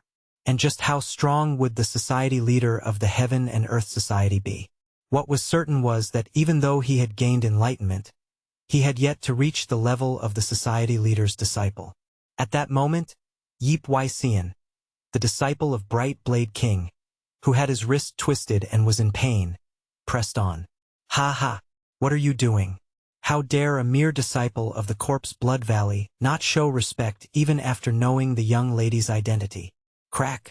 Ack! Before he could finish his words, Yip Wai-sean's wrist was completely twisted, and the bone was broken. Since an intact bone had been broken, it was natural for a scream of pain to escape, but Yip Wai-sean gritted his teeth with his face swollen as if the blood vessels were about to burst. To him, Wai So-yun, the 3rd disciple of the society leader, spoke in a cold voice. I believe I told you to be quiet. Ugh, I apologize. Do I need to list out the things you have done with my own mouth? Ugh, no you don't. In fact, Yip Wai-sean had nothing to say even if he had 10 mouths. Not many had the authority to enter the treasure vault without regard for the rules. Even though he was a disciple of Bright Blade King, one of the 5 kings, he naturally did not have access to this place.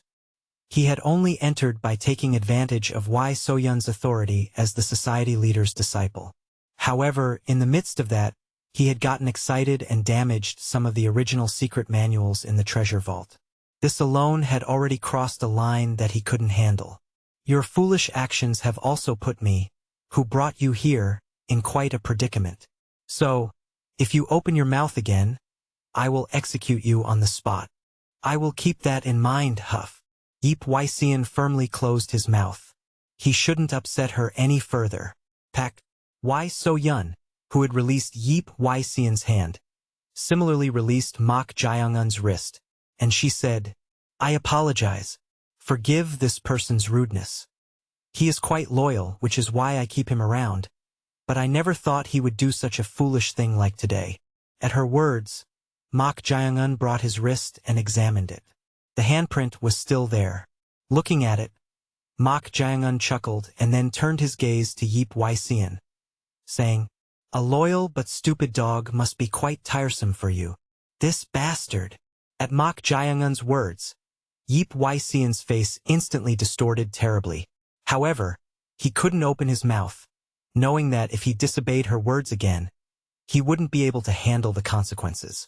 At that moment, Wai So-yun chuckled. A loyal but stupid dog. Quite a fitting description indeed. Even the young lady, Yip Wai-sean's insides were boiling. He had arranged this situation to make a better impression on her and deepen their relationship. But in an instant he had become a stupid dog. Then, Mok Jeong-un politely clasped his hands and said, Swish, Unit leader Mok Jae-un pays his respects to Miss Y So-yun, the third disciple of the society leader. Mok Jae-un? At Mok Jae-un's greeting, she tilted her head slightly. The Mok Mu surname was quite rare throughout the martial world of the Central Plains.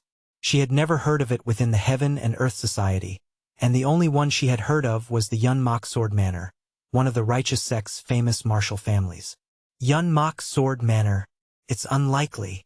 Even she was unaware of the fact that the children of the Yun Mok Sword Manor had been taken as hostages to the Heaven and Earth Society, as it was known only to a very few within the organization. Moreover, who would think to send hostages to the Corpse Blood Valley? She then said, "If you're a unit leader, you must be facing the final test." That's right. In fact, she had already heard through the senior warrior Guak Munjiai that Mok Jae-un was facing the final test. However, she was only pretending not to know because she had become interested in Mok Jae-un. Why So-yun looked at Mok Jae-un's face. He's really handsome. She had never seen a man this beautiful before. At a glance, Mok Jae-un's face was so handsome that he could even be mistaken for a woman, surpassing mere good looks. However, she was more interested in Mok Jae-un's martial arts than his appearance. He doesn't seem to be older than 17, but if he's already at the level of a sect master, he should be able to pass the final test without any issues. In that case, he would be chosen by the executives. As the successor structure was gradually emerging within the Heaven and Earth Society, she was trying to recruit as many useful talents as possible. He seems like a good talent. If he was a step above Yeep Wai-sean, who had been taught by Bright Blade King Sun Yoon, then his future was promising. It wouldn't hurt to recruit him in advance at this opportunity. She directly brought up the main topic. Your solid internal energy shows that you have the potential to reach the pinnacle stage of peak realm, or even beyond in the near future. Oh, is that so? So, I was wondering. I apologize, but may I say a word? No, 2 things to you first. When Mok Jae-un suddenly interrupted her, she momentarily frowned. It was quite rude of him, even though he knew her identity. However, since Yeep Wai-sean, whom she had brought along, had also been rude, and with the thought of wanting to make Mok Jae-un her person, she decided to tolerate it. All right, speak freely. It's fortunate that you are a magnanimous person. At Mok Jae-un's words, she smiled slightly. If she could recruit a talented person as her own, she could show this much magnanimity. First, since you are the society leader's disciple, I believe you have the authority. Originally, I was supposed to have the reward of choosing secret manuals here for an hour. With these words, Wai So-yun immediately understood what Mok Jae-un was saying. Due to Yeep Wai-sean and herself, Mok Jae-un had been robbed of that time. Perhaps he had mentioned authority to ask the keeper of the treasure vault to grant him that. Don't worry, even if you don't mention it, I was planning to ask the keeper of the treasure vault, Valley Master Jeong, about that matter. Of course, it wasn't something she had just thought of, but it was true. At Wai So-yun's words, Mok Jae-un smiled as if relieved. Then he continued, "Thank you for your consideration. The second thing is, thanks to the person sitting over there, I nearly lost my life, so I'd like to receive proper compensation." What? At Mok Jae-un's words, Wai So-yun furrowed her brows. That was because she had personally apologized and even broke Yeep Wai-sean's wrist, who was a disciple of Bright Blade King. Breaking his wrist here was also partly to show it to Mok Jae-un. But he wanted compensation? What nonsense is this bastard spouting now? Yeep Wai-sean glared at Mok Jae-un as if he was angry. If it weren't for her warning, he would have wanted to engage in a rematch immediately. At that moment, Wai So-yun spoke. "May I hear what you mean by proper compensation? Since I nearly lost my life, to match the equivalent exchange, wouldn't it be right for me to receive his life in return?" Grit. Was this guy crazy? No matter how much humiliation he had suffered, he was a disciple of Bright Blade King Sun Yoon, one of the 5 kings. Yet he was saying that he should receive his life? This bastard. Really? That's what I thought, but if I do that, I would be making you lose your loyal and stupid dog. So I would be grateful if you could provide me with suitable compensation. Suitable compensation? Yes. Since I nearly lost my life, I think it's fair for me to receive that much from him. Don't you think? At Mok Jae-un's words, not only Yeep Hwai-seon, who was the subject of the conversation, but even Hwai So-yun couldn't help but snort. She had seen many people within the organization, but this was the first time she had seen someone so brazen, even though he was just a disciple who had entered the corpse blood valley. He was requesting compensation from her, who could potentially become the next leader. It was somewhat refreshing, but it also made her slightly annoyed. Looks like he's not just talented in martial arts. Through the brief conversation, she judged that Mok Jae-un was a person who pursued his own interests more than he appeared. Because of that, she lost a bit of interest. What she wanted was someone who was not only outstanding in martial arts but could also swear unwavering loyalty to her. But to bargain with the person who would become his lord. If he's that brazen, let's see how he responds to this. So she decided to test Mok Jae-un. Since she had already confirmed his outstanding martial arts, she was going to see if his wit matched the boldness he had shown towards her. Life, all right, there is some truth to your words. I'm glad that you are someone who understands reason. Then kill him. Excuse me? At her words, Mok Jae-un's eyes narrowed slightly. It was an unexpected response. In fact, the reason Mok Jae-un had made such a request to her was to see the caliber of a successor who was aiming for the leader's position. But he didn't expect her to tell him to kill Yeep Hwai-seon on the spot. That's unexpected. What's unexpected? I personally apologized and even broke this person's wrist as a price for his rudeness. But if you say it's not enough for the price of your life, there's no choice, is there? So you're telling me to kill him? That's right. I can't think of a compensation that can replace a life. At her words, Yeep Hwai-seon's expression instantly darkened. To think that his lord, to whom he had sworn loyalty, would make him give his life to this bastard. Was she being serious? While he was thinking that, Hwai So-yun said, "However, I cannot take responsibility for what happens after you kill this person." Cannot take responsibility. Yes. You don't seem to know who this person is, so I'll tell you his identity. He is Yeep Hwai-seon, a disciple of Bright Blade King. At her words, Mok Jae-un turned his gaze to look at Yeep Hwai-seon. Now he fully understood her intention. It wasn't that she was really telling him to kill. She was saying to kill him if I had the confidence to handle the aftermath. She had bluntly stated it. He was free to kill Yeep Hwai-seon, but he would have to directly deal with the repercussions that would arise from killing him. Those repercussions would naturally be the wrath of Bright Blade King. The choice is yours. However, I won't hold you responsible for taking the life of someone who had sworn loyalty to me, so I believe that should be sufficient compensation. At her words, Yeep Hwai-seon's face slightly brightened. Of course, how could she abandon him? As expected, she had a plan. Damn that bastard. Yeep Hwai-seon glared at Mok Jae-un. If this guy wasn't a fool, he wouldn't be able to lay a finger on him. Yeep Hwai-seon made a vow to himself. He would definitely pay back the humiliation he was experiencing now many times over.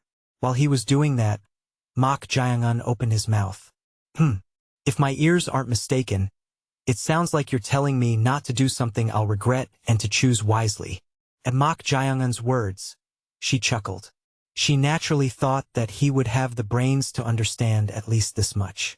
However, if he gave up on his boldness and the compensation he had demanded here, it would ultimately mean that he was just a guy who talked big.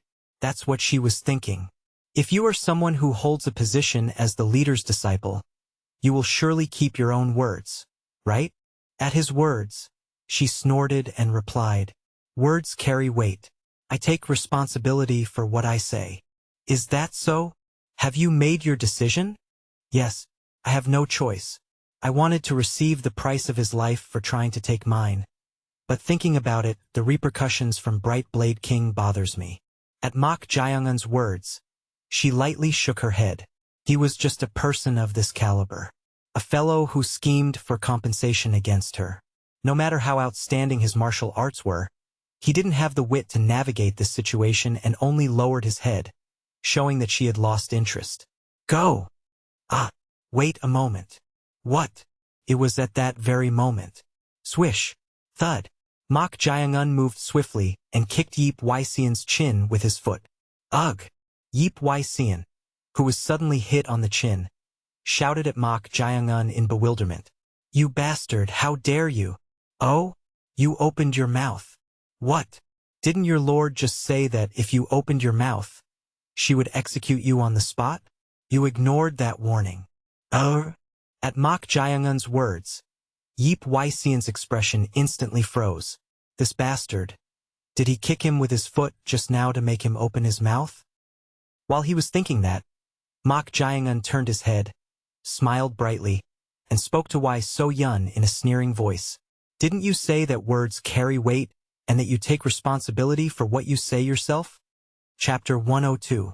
Didn't you say that words carry weight and that you take responsibility for what you say yourself? Mok Jeong spoke with a smile. However, that smile was clearly filled with malice. Looking at this, the expression of Wai So-yun, the third disciple of the society leader, was distinctly different from earlier. Ha! She was amazed. She had thought he was just someone who coveted benefits. In fact, no matter how much one racked their brain in this situation, it was difficult to come up with an answer. However, Mok Jeong had come up with a completely unexpected method. Borrowing a knife to kill. Borrowing a knife to kill someone. It literally meant borrowing a knife to kill someone else. When he realized that directly killing Yeep Wai-Sian would be detrimental to him, he came up with this method.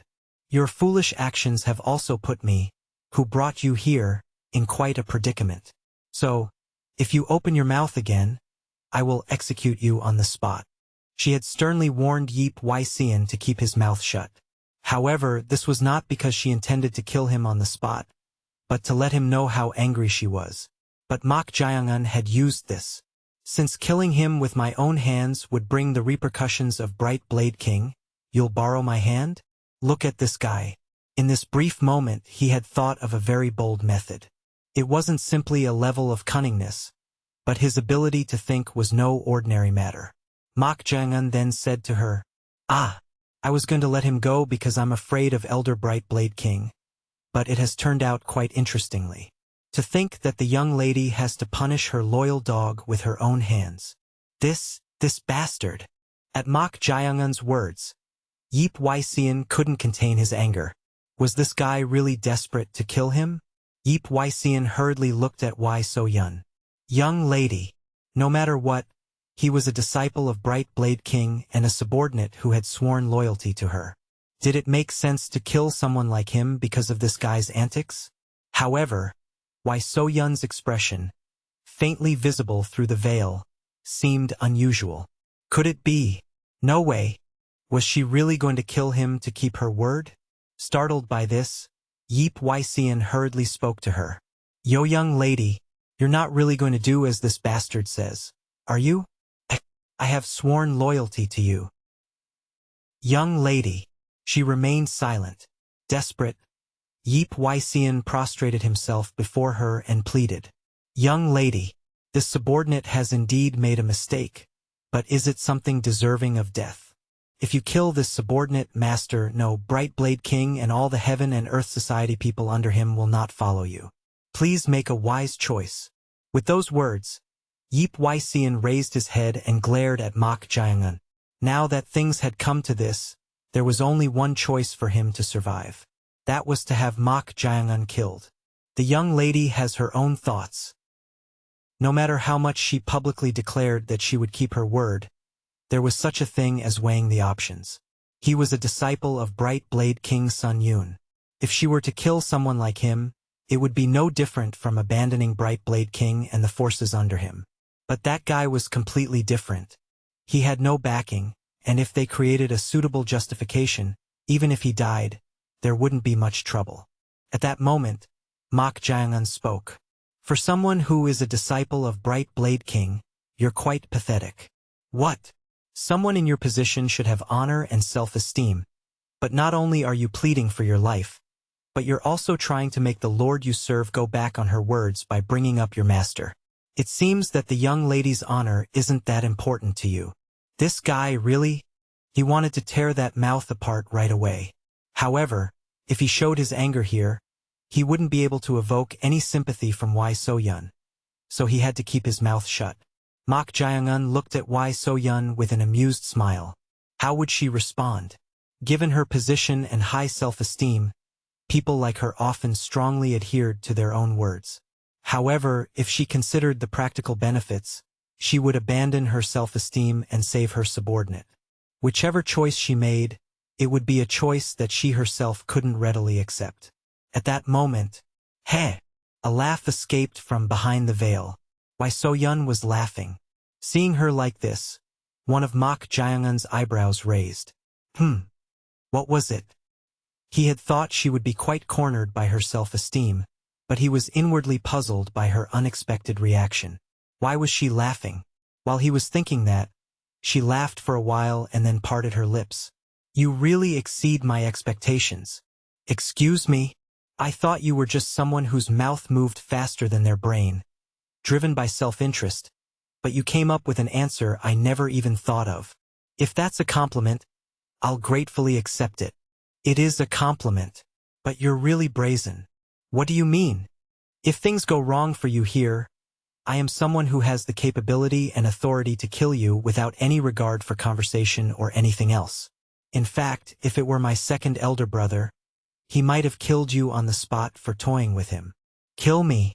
Well, that could happen. Seeing Mok Jae-un's calm reaction, she became even more interested. Until just now, she had thought that Mok Jae-un was someone who only pursued practical benefits and played tricks. However, her opinion had changed with his current move. This fellow had the potential to become her Zhang Liang, a famous advisor to Liu Bang, the founder of the Han dynasty. Beyond his talent in martial arts, it was more difficult to find a talented person with a good brain than a talented person with outstanding martial arts. I like him. With this, she became determined to make Mok Jae-un her person. While she was thinking that, Mok Jae-un said to her, "It's strange." "What is?" "You seem to be happy even though you're losing a loyal dog." At Mok Jae-un's words, Yeep Wai-seon, startled, raised his head again and called out to her. "Yo, young lady, are you really going to?" "No, I won't kill you, so keep that mouth of yours shut." "Yes." At her words, Yeep Wai-seon tightly closed his mouth. Yeep Wai-seon's face brightened after receiving a definite answer from her that she wouldn't kill him. As expected. How could she possibly kill him? While he was thinking that, Mok Jae-un asked in puzzlement. "Then you're going back on your own words?" At that question, Wai So-yun shook her head. Then she took something out from her waist. Swish!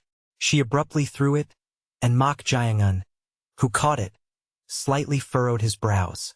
What she had thrown was none other than a jade token. It had the words Heaven and Earth Society, Tendi Hui, engraved on it, and below that was her name. Judging by the quality and shape of the jade, it looked quite antique. Why this? As he was puzzled, Yeep Wai-seon's bewildered expression was visible. His eyes were wide open, staring intently at the jade token in Mok Jae-un's hand. Why was he reacting like that? While he was thinking that, Wai So-yun said, "It's the price of Yeep Wai-seon's life." Excuse me? What did she mean by saying this jade token was the price of his life? He had no idea what she meant. To Mok Jae-un, who had a puzzled expression, she chuckled and said, "Didn't you say it yourself?" "I did. Yes. You said that either I pay a price equivalent to a life or hand over Yeep Wai-seon's life." "Ah!" Mok Jae-un smacked his lips at her words. Wai So-yun herself had also been put in a difficult position of choice due to her own words earlier, but Mok Jae-un himself had also first brought up a corresponding price to her. He had thought she would only respond in two ways due to the atmosphere, but she had chosen to pay a price. She's not foolish. She hadn't been swayed by the trap he had created. Mok Jae-un smiled brightly and held up the jade token, saying, "But what do you mean by saying this is the price of a life? I don't understand." "Ha!" At Mok Jae-un's words, Yeep Wai-seon made an expression as if he was frustrated or amazed. Judging by his reaction, did the jade token have some special meaning? While he was thinking that, Wai So-yun said, when a martial artist entrusts their identity token to someone, it means that they will grant one request from that person within what they can accept. At her words, Mok Jae-un's eyes shone with surprise. Was that the meaning? No wonder Yeep Wai-sean had reacted like that. May I ask how far you can go in terms of what you can accept? It's literally what I can accept. If it's within my means, I will definitely grant your request. That's ambiguous. Ambiguous. This insolent. Yeep Wai-sean wanted to smack Mok Jae-un on the head right away if it weren't for her orders. In fact, he had been holding back the urge to do so several times. While he was thinking that, Wai So-yun clicked her tongue and said, it seems you want a definite answer. All right, I won't accept requests like asking me to kill myself or someone related to me, and I will only grant requests that are realistically possible for me to fulfill. Ah, I see. At her words, Mok Jae-un nodded his head. A request within what was realistically possible for her. It was still vague and ambiguous. While he was thinking that, Chong Ryong's voice reached Mok Jae-un's ears. Accept it. If you have that wench's identity token, you can use it in difficult situations within the organization if necessary. You can also use her authority when needed. Authority. Well, she was a candidate to be the next leader of the Heaven and Earth Society. Even if not everything, there would be things he could use when needed. At least it was better than killing a disciple of Bright Blade King. Thus, Mok Jae-un politely lowered his head. I will gratefully accept it. No need to be grateful. Think of it as an investment in a talent I want to recruit. Excuse me? Didn't you hear me? Then I'll say it bluntly. Swish. Wai So-yun took off the bamboo hat with the veil she was wearing. Her bare face was revealed. The moment he saw it, Mok Jae-un's eyes narrowed. This is... Ha! Chong Ryong also let out a voice as if she was amazed. That was because Wai So-yun's face was so beautiful that it wouldn't be an exaggeration to call her a peerless beauty. However, her appearance was strikingly similar to Chong Ryong's. They looked so alike that it wouldn't be strange to call them sisters. The only difference was the aura emanating from their appearance. If Chong Ryong gives off an arrogant, cold, and overwhelming feeling, Wai So-yun has a brighter and more cheerful vibe. Additionally, Wai So-yun looked younger. However, excluding these aspects, anyone would consider them to be similar. It was truly a coincidence. But it couldn't be considered entirely strange. Well, the real Mok Jae-un also resembled me. Their resemblance went beyond similarity. They had an appearance like twins that even close relatives couldn't distinguish. Considering that, it wasn't particularly strange that she resembled Chong Ryong. Of course, the person in question found it absurd. While he was thinking that, Wai So-yun said, why are you staring at me like that? Could it be that you've fallen for my beauty? She seemed to have a very strong sense of self-esteem. However, Mok Jae-un didn't mind it at all. As if. Mok Jae-un shrugged his shoulders. What she had said just now was a joke. But seeing Mok Jae-un respond as if it was nothing, she glanced at him, seemingly offended. Then she shook her head and extended her hand, saying, there's no point in talking about this and that, so I'll cut to the chase. I intend to become the leader of this sect.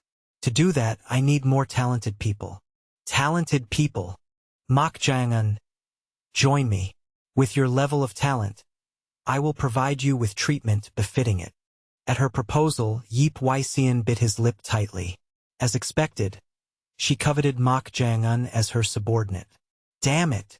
If Mok Jae-un became her subordinate, it would be troublesome. He had planned to repay this humiliation someday. But if they became part of the same group, it would be difficult to openly touch him. Yeep Wai-sean looked at Mok Jae-un. There's no way he'll refuse. It wasn't just anyone, but a proposal from one of the leader's successor candidates. Who would miss such a golden opportunity? While he was thinking that, I apologize, but I must politely decline that proposal. What? At Mok Jae-un's answer, Yeep Wai-sean looked at him with surprised eyes. She was a candidate to be the next society leader and had directly offered to treat him as a talent, but he refused it in one go. Was this guy really in his right mind? Comments for Chapter 102. Manga discussion. Chapter 103. I apologize, but I must respectfully decline your proposal. An unexpected refusal to what she thought would surely be accepted. Why So-yun, the society leader's third disciple, raised an eyebrow and asked in an uncomprehending tone, "Why? There is no significant reason." No reason. Yes, if I must find a reason, it's because I dislike conflicts by nature. You dislike conflicts? At Mok Jae-un's words, she scoffed. How could someone adamantly cling onto benefits and reap them until the end, even if Yeep Wysean indeed made the first move against him? This Mok Jae-un, she assessed, was definitely not someone who disliked conflicts by nature. Depending on the situation, he could readily create conflicts if he wanted to. Yet refusing with such a reason. Is he trying to avoid getting involved with me, the successor with the weakest power? That was her judgment. The internal structure within the Heaven and Earth Society was already distinct. The chief disciple Na Yulriang and the second disciple Jang Nung-ak had secured nearly 40% and 30% of the supporting forces respectively. In contrast, she had a mere 10% to 20% at most. If considering martial arts alone, she rapidly rose to a level almost comparable to Jang Nung-ak with her immense talent, but she still fell short in terms of power. Becoming part of my faction is equivalent to rejecting all others. It wasn't incomprehensible. However, it hadn't been long since she gathered this 10% to 20% of power. As such, Why So-yun was confident. If I can at least unite the neutral forces under me, there's enough potential. From that perspective, Mok Jae-un was a desirable talent. Not only were his martial arts and cunning aspects appealing, but his current situation could be considered optimal. Mok Jae-un was currently in the midst of Corpse Blood Valley's final gate trial. If he were to pass even the final gate as the top cadet in this situation, he would be given the choice to become the disciple of any executive present that day.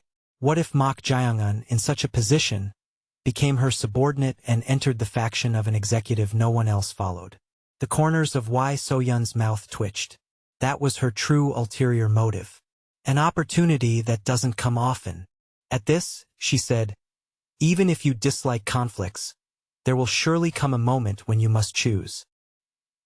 I may not be immediately useful, but a future investment in your growth. However, the elders already have plenty of outstanding talents by their sides. Do you think the choice you make then will be a great opportunity for you? At her words, a glint flickered in Mok Jae-un's eyes. He had seen those qualified as successors in a place called Yun Mok Sword Manor, but they were incomparable to this. Transcending gender, she undoubtedly had sufficient qualities to become the leader of an organization.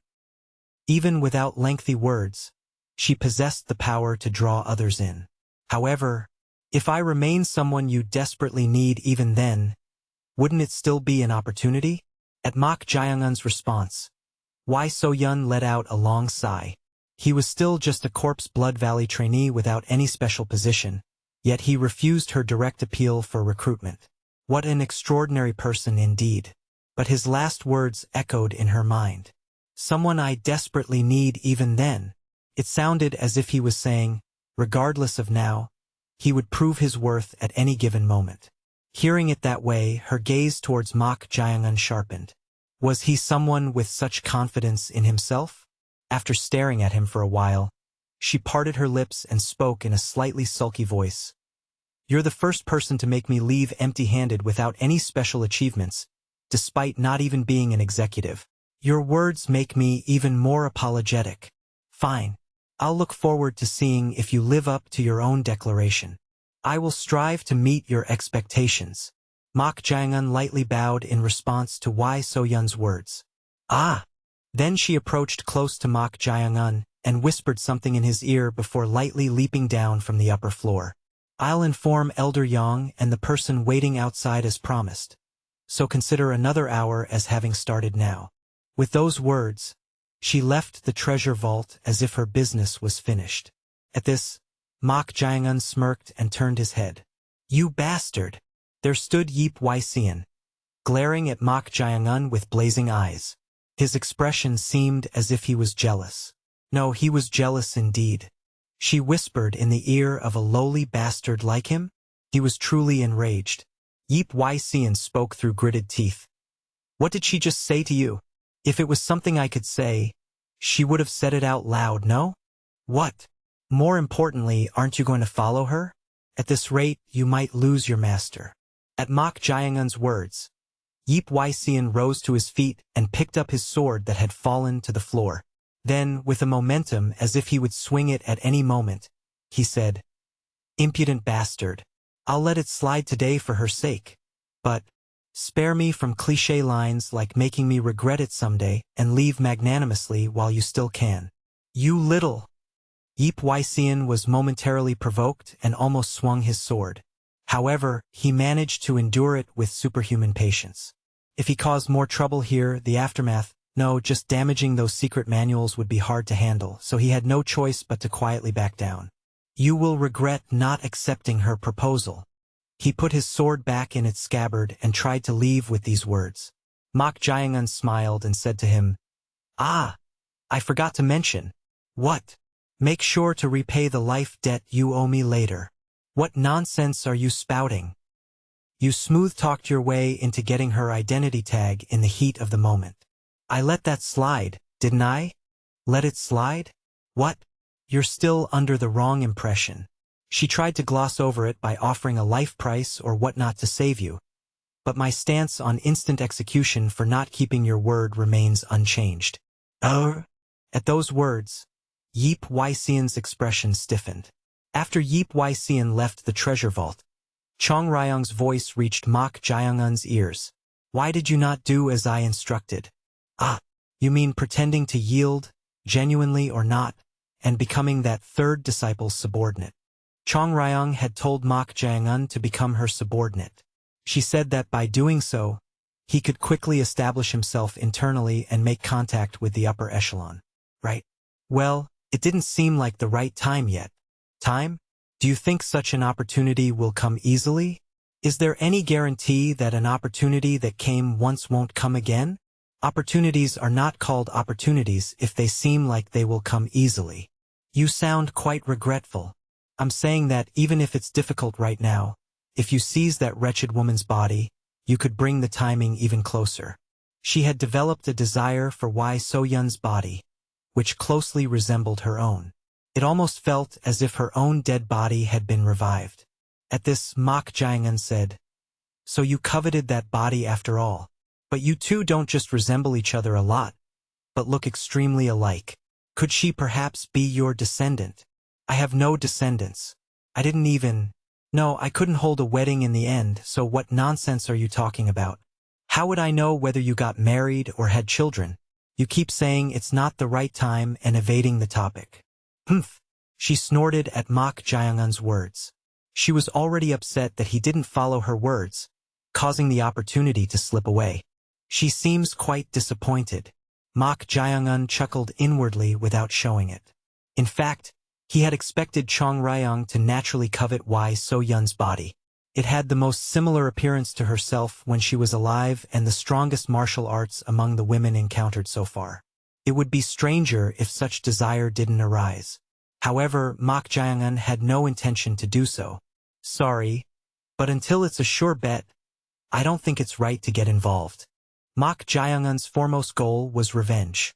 To find out if the man named Ghostblade was the real culprit behind his grandfather's death and take revenge if it was true. However, if he were to become the subordinate of the society leader's third disciple right now, he would make enemies with the other successors and their followers. Is there a need to take the hard path?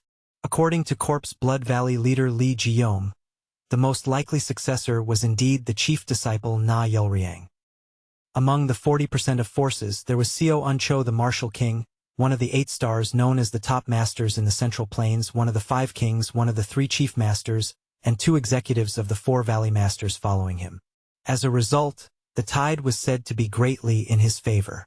If chief disciple Na Yulriang gains the support of another 5 kings of the 8 stars title holder, who remains neutral, his position as the successor will likely become firm.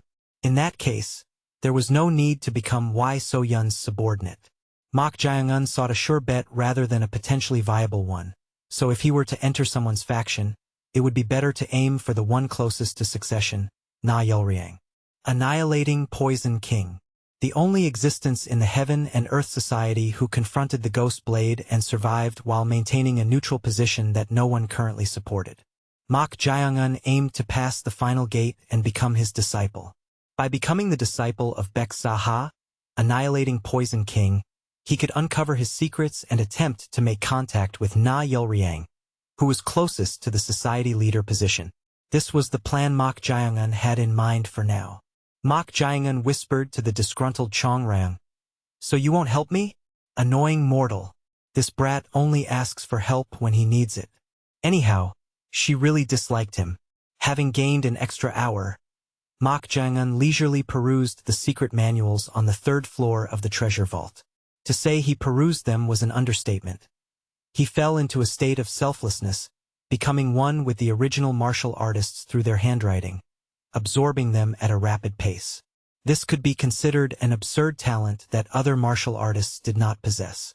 The more secret manuals he read, the broader Mok Jae-un's insight and perspective on martial arts grew, and his experience increased as if he had practiced countless martial arts. Here, Jeong Ryong discovered an astonishing point. This brat's body is Mok Jae-un in a state of selflessness.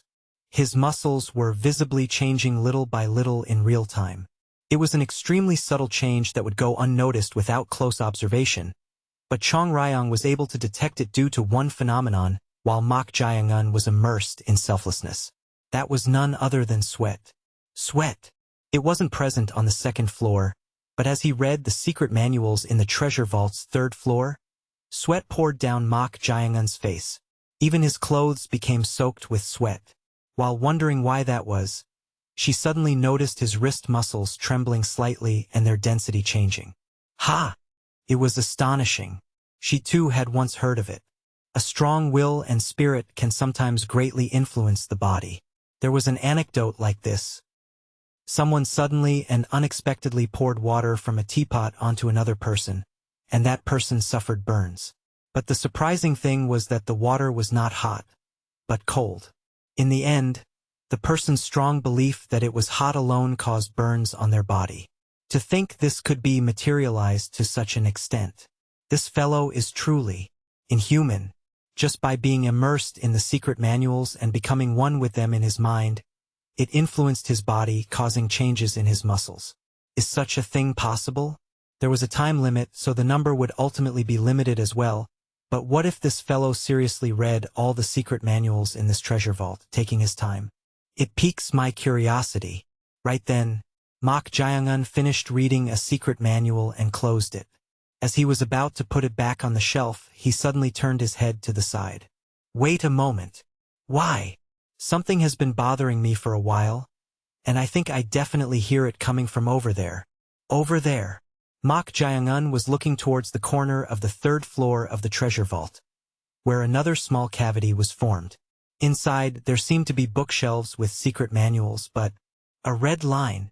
There was a red line drawn in front of it. And there's a place marked with a red line. That place is, try not to enter it if possible. Pardon.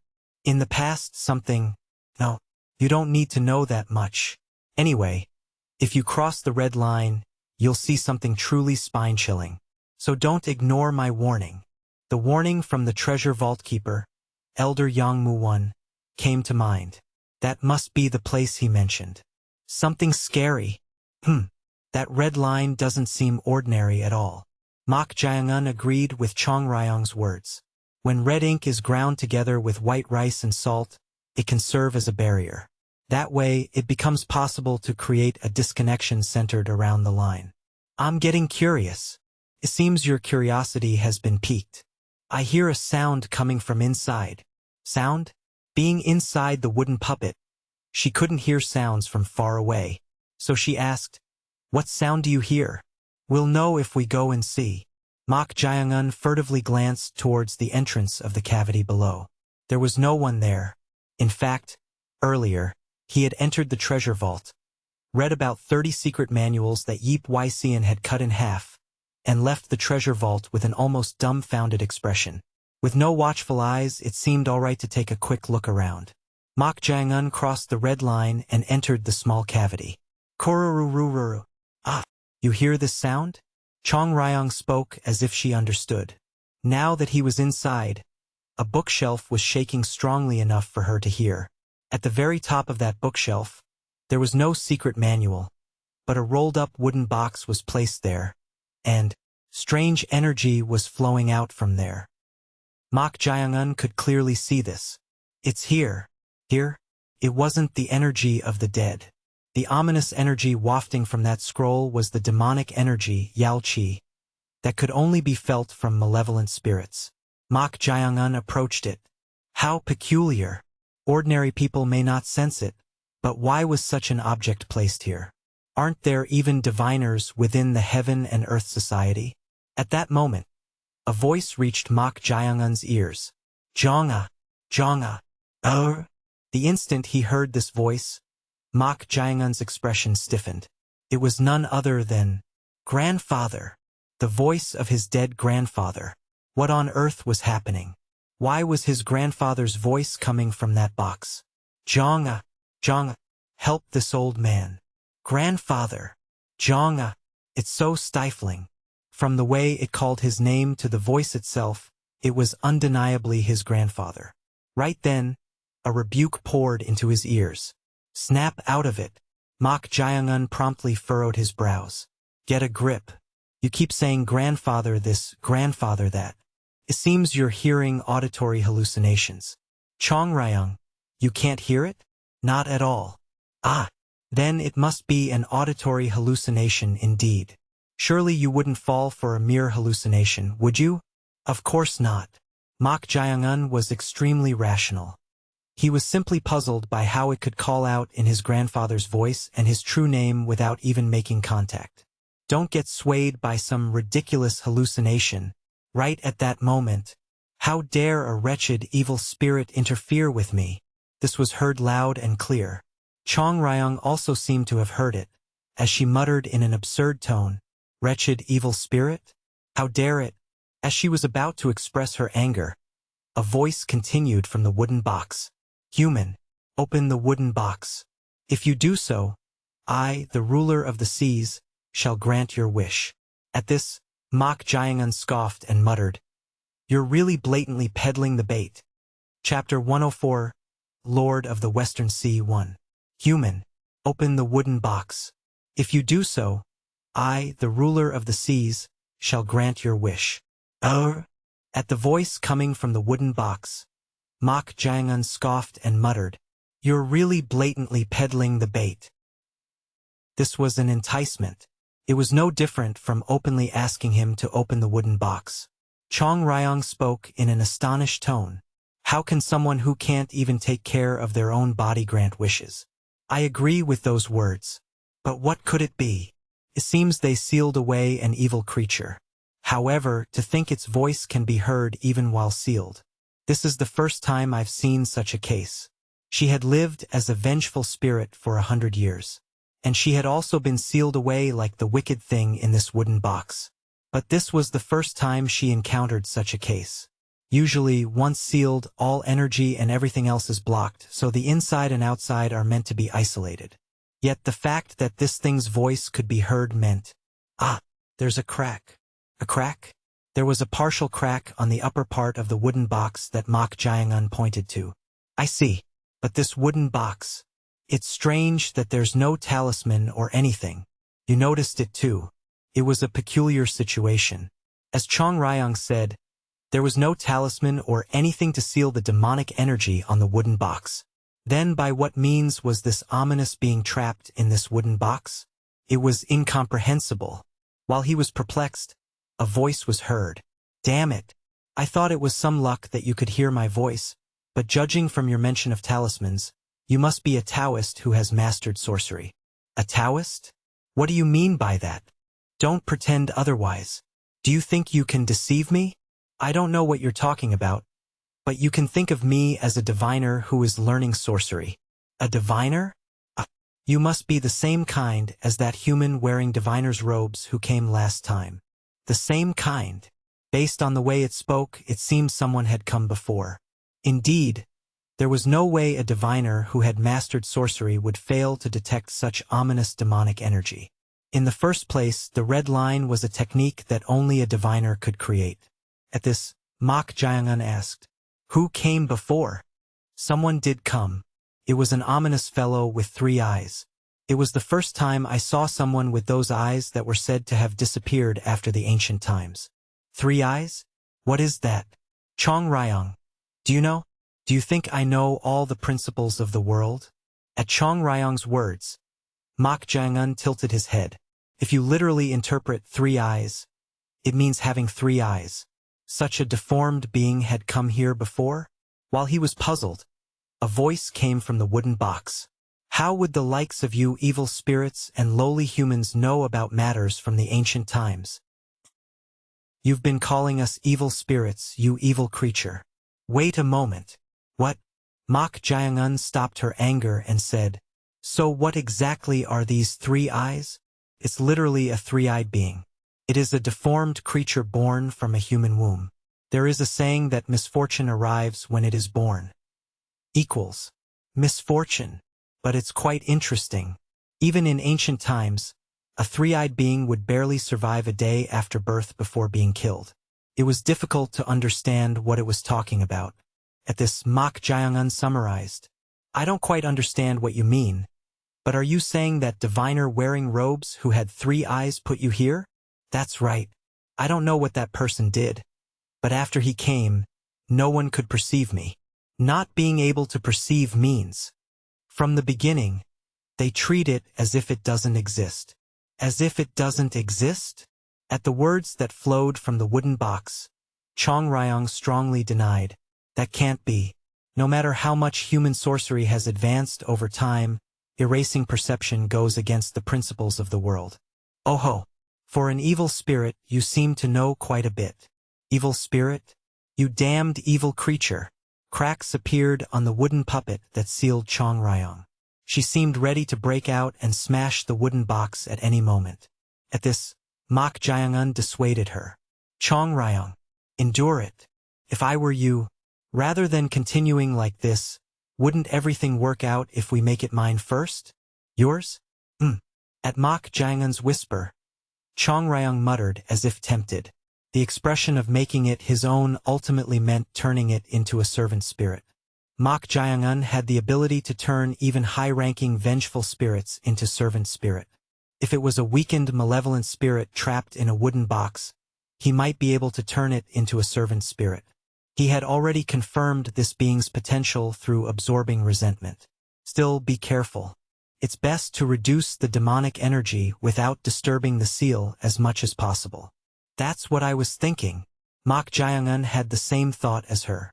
In the case of demonic energy, it was condensed evil energy, so absorbing it would be helpful. While doing so, a voice came from the wooden box. "Hey, human. Yes. Being trapped here, do I seem insignificant in your eyes? I am the Lord who rules over the Western Sea. And, if you just free me from here, I will grant any wish you desire." "Did you mention a grandfather earlier? Don't you miss that grandfather?" At this voice, Mok Jeong's eyes sharpened. Unlike before, he disliked pranks in general, but he really disliked anyone bringing up his grandfather. At this, Mok Jeong approached the wooden box without answering, and he picked it up and placed it on the floor. "That's right. Break the wooden box. That's what I intend to do. Of course, before that." Mok Jeong placed his palm on the cracked part of the wooden box, and he inwardly recited the ritual of binding incantation. Then, the ominous demonic energy that had been flowing out from the crack began to flow into Mok Jeong's palm. "Shoo! Sensing this, the voice didn't hide its bewilderment. "Human, what are you doing? Despite being trapped for a long time, your energy is quite substantial. Share some with me." "Stop! Too late." With those words, Mok Jeong absorbed the flowing demonic energy as it was. Mok Jaeongun's eyes flickered with interest at the considerably vast amount. So much. There was far more energy than he expected. He didn't anticipate the energy flowing out through the cracks to be this much. By absorbing just a little, he had already absorbed the equivalent of 20 people's worth of evil energy. Just what level of malevolent spirit was it to possess such strong demonic energy even while trapped? Stop it. You lowly human dares to absorb my energy. It's almost done. So wait just a bit longer. The energy flowing out through the cracks was almost completely absorbed. It was demonic energy amounting to nearly 50 people's worth of evil energy. There was already a certain amount of evil energy consumed and needed from creating undead using the 16 strengthening technique, so it seemed his luck was good. The demonic energy stopped flowing out. Based on this, it seemed he had absorbed most of the energy of the being trapped inside. You bastard! Hearing the being's voice, its strength had significantly diminished. It seemed to lack the energy to even get angry. It seems weakened. Now, make it your servant spirit. Yes. Mok Jaeongun brought his blade finger toward the cracked part of the wooden box. The air around his blade finger trembled. He had invoked aura. As it didn't seem like an ordinary wooden box, he intended to cut it with aura. Mok Jaeongun placed his blade finger, imbued with aura, against the wooden box. Right at that moment, pong! Ugh! Along with a strong repulsive force, Mok Jaeongun's body was pushed back nearly 5 steps. What is this? What happened? Jeong Ryong also asked in surprise. Mok Jaeongun looked at his blade finger. Fortunately, his finger was unharmed, but the moment he tried to pierce the wooden box with aura, he was pushed back by an unknown force. What? He was certain that he had absorbed all the demonic energy flowing out from the crack in the wooden box. But what was going on? While he was puzzled, a voice was heard. Did you think the wood made from sacred spirit trees would break so easily? Sacred spirit trees? Seeing that you don't even know that, it seems the immortals no longer remain in the afterlife. Immortals? What are you talking about? If you don't know, forget it. Rather, the method to break the sacred spirit would. At that very moment, the area around the crack in the wooden box split apart before the voice could finish speaking. What? Then, starting from the split area, the wooden box began to rot and crumble like ashes. It was a strange occurrence, as it had been perfectly fine until just a moment ago. At this, Mok Jaeongun looked at his blade finger. Is it because of the evil energy? His aura wasn't formed from ordinary inner energy but from the evil energy of death itself. Evil energy was the opposite of the energy of life, so it caused it to scatter. It was difficult to accurately predict whether it was due to that or if the crack had already existed and the force added to it caused it to break. However, regardless of the reason, the wooden box was shattered. Isn't that a scroll? It seems so. Something buried in the ashes of the shattered wooden box caught his eye. It was a rolled-up scroll. At this, Mok Jaeongun approached and picked it up. It was a considerably old scroll, and based on its length, it seemed to have poems or paintings drawn inside. The scroll. Open the scroll. The voice was heard then. At this, Mok Jaeongun smirked and tried to put the scroll into his mouth while reciting the ritual of binding incantation with the hand holding the scroll. What are you trying to do now? I'm going to eat it. What? He had no intention of playing along with the evil creature's tune. If the scroll was the main body related to the malevolent spirit, he intended to eat it and make it his servant spirit. Just as he was about to put the end of the scroll into his mouth. You fool! Blue flames erupted from the scroll like lightning. Along with that, the scroll bounced out of Mok Jaeongun's hand, rolled on the floor, and began to unfold on its own. Catch it! Mok Jaeongun reached out with his burned hand toward the scroll and unleashed the ritual of binding incantation. He thought it would be pulled over, but it resisted in midair. Then, the fully unfolded scroll floated in the air. Ah! Mok Jaeongun's eyes flickered with interest as he looked at it. That was because a landscape painting was drawn on the scroll, and it was so beautiful that it seemed like looking at a paradise. Mist shrouded the majestic mountain peaks, and flower-bearing trees were scattered there. Beautiful. However, there was one uniquely disturbing part. It was because a white-haired middle-aged man was sitting cross-legged with his eyes closed on top of the peak in the center of the landscape painting. Why did they have to draw a person here? At that moment, the white-haired middle-aged man in the painting opened his closed eyes. Then, he stepped on the mist and walked out from within the painting. The moment it came out, Jeong felt a chill down his spine for the first time in his life. As the white-haired middle-aged man passed through the painting, an immense demonic energy emanated, which seemed like countless death energies gathered into one. Impossible. Jeong muttered in a perplexed tone. She had never shown any fear or unease no matter what kind of malevolent spirit or vengeful ghost appeared. But why was she reacting like this? While he was puzzled, she spoke with difficulty. How can there be a malevolent spirit at the level of a spirit beast? Spirit beast. The classic of mountains and seas describes it like this. In the world, there are countless malevolent spirits that humans cannot see. Among such malevolent spirits, there are those that reside in a higher realm that not only humans but even those spirits cannot dare to approach. They are the spirit beasts that have lived for an incredibly long time. Comments for Chapter 104. Manga discussion. Chapter 105. Lord of the Western Sea 2. The classic of mountains and seas states, in heaven and earth, there are countless malevolent spirits that humans cannot see. Among such malevolent spirits, there are those that reside in a higher realm that not only humans but even those spirits cannot dare to approach. They are the spirit beasts that have lived for an incredibly long time.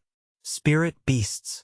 Jeong's eyes flickered with interest as he looked at the white-haired middle-aged man. That was because if it was a spirit beast, excluding the divine beasts in myths, they were beings called legends in the hierarchy of malevolent spirits. But what was this appearance? On the surface, it didn't look like a spirit beast but no different from a human. Mortal, it's not an opponent you can fight against. Jeong spoke in a whisper. Unlike usual, her tone was tense to the point of being stiff. She, who always showed an arrogant and domineering demeanor, was feeling fear toward the being before her eyes. Wasn't all the energy absorbed? Jeong's eyes narrowed.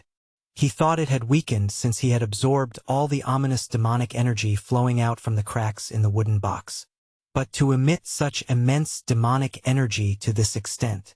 At that moment, the white-haired middle-aged man spoke while arrogantly brushing his hair back. Are you trembling? Human. Well, he wasn't trembling. In the first place, Jeong was someone who didn't place great significance on or fear death. However, the tension due to the clear difference in power was inevitable. For something that was sealed, your power is overflowing. Power overflowing? Ha! The white-haired middle-aged man scoffed. Then, he raised his hand, clenched and unclenched his fist, and said, Although I've weakened to the utmost after being sealed in this scroll for thousands of years, do you think lowly insects like you can dare to approach me? Insects. Jeong slightly furrowed his brows. But rather than feeling offended, he simply grasped the reality that the being before him judged him as nothing more than an insect. To this being, I am merely at the level of an insect. It was hard to deny. The demonic energy emanating from this being was at an immeasurable level. Was there another sky above the sky? If this was its weakened state, he couldn't even imagine how strong this monster would be if it regained all its power. No, this could be close to a disaster. Right at that moment, the white-haired middle-aged man extended his hand. In that instant, two wooden puppets tore through Jeong's chest clothing and flew out. Ah! At this, Jeong urgently reached out and unleashed the ritual of binding incantation. However, there was no way to withstand the force pulling them with overwhelming demonic energy. Despite unleashing the ritual of binding incantation, the two wooden puppets that flew away without stopping landed in the white-haired middle-aged man's hand. Master! Inside were Green Spirit Gyu Soha and Jeong. Even while inside the wooden puppets, the demonic energy was so strong that even the green spirit showed evident fear. At this, Jeong calmly said, You're making things difficult. Can you give them back? You're a peculiar human. seeing that a living being is accompanied by these evil spirits. Normally, Jeong Ryong would have reacted angrily, but she didn't open her mouth. Perhaps she became cautious, not wanting to provoke the being and cause an unforeseen calamity. Jeong Ryong found this situation extremely troubling. This is the worst. Unlike vengeful spirits, who have a somewhat different concept of consuming energy after becoming spirit bodies, malevolent spirits rapidly weaken when they consume demonic energy. In that regard, if it had been sealed for a long time, she thought it would have significantly weakened. But who would have imagined that the being sealed in this wooden box would be a spirit beast? What should I do? If it was a spirit beast that had reached a higher realm to the point of being able to transform into a human form, it could be said to have reached a realm similar to an almost enlightened immortal.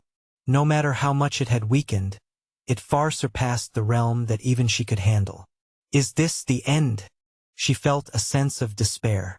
Could misfortune manifest in such a way? Just when she thought she had finally grasped an opportunity to appease her resentment, she encountered a being akin to a disaster in such a place. Mok Jangan. Normally, she would have placed her hopes on the brat's cunning mind. But the opponent was too unfavorable. It was a non-human existence and had lived for such an incredibly long time that it would be difficult to overcome this situation with some eloquence. Perhaps even he might be feeling fear for the first time in his life, facing an absolute being he encountered for the first time. Right at that moment, I was just getting hungry, so thank you for bringing me a meal. What? Ah! With those words, the white-haired middle-aged man put the wooden puppets sealing Jeong Ryong and Gyu Soha into his mouth. Right at that instant, the wooden puppet that was entering his mouth shattered, and Jeong Ryong flew out from inside at a tremendous speed, grasping Gyu Soha's wooden puppet and flying forward. However, the white-haired middle-aged man grabbed Jeong Ryong's leg and threw her onto the ground. Although she couldn't feel physical pain, for some reason, when she was slammed onto the ground, she let out a groan of agony. Ugh! I am the Lord of the Western Sea, a being born from the gathering of delusions. Offer your spiritual power for the sake of your master. Ha ha ha. As soon as those words ended, a red haze rose from Jeong Ryong's body, which had collapsed on the ground, and was sucked into the white-haired middle-aged man's mouth. Then, as if in pain, she screamed, Ayakak! Right at that moment, Mok Jangan flew his body and thrust his blade finger, imbued with aura, towards the white-haired middle-aged man's brow. He was trying to take advantage of a moment of carelessness. But, at that instant, the white-haired middle-aged man lightly caught Mok Jangan's right wrist. Then, he made a gesture as if lightly lifting him up. Mok Jangan's body dug into the cave ceiling by nearly half a zhang before falling to the ground. Kuhak! Blood coughs poured out from Mok Jangan's mouth as he fell to the ground. Although he had instantly protected his body with evil energy, he had suffered some fractures and internal injuries from the previous blow. Mortal! Cough! Cough! This is really, cough, bad luck. Mok Jangan shook his head as if in disbelief. Looking down at him, interest flickered in the white-haired middle-aged man's eyes. You're a peculiar human. He felt puzzled by the face that held a smile despite feeling pain. If an ordinary human were to be in this situation, they would likely be terrified with fear, but looking at this fellow's face, he didn't seem particularly so. At this, the white-haired middle-aged man made a lifting gesture with his chin.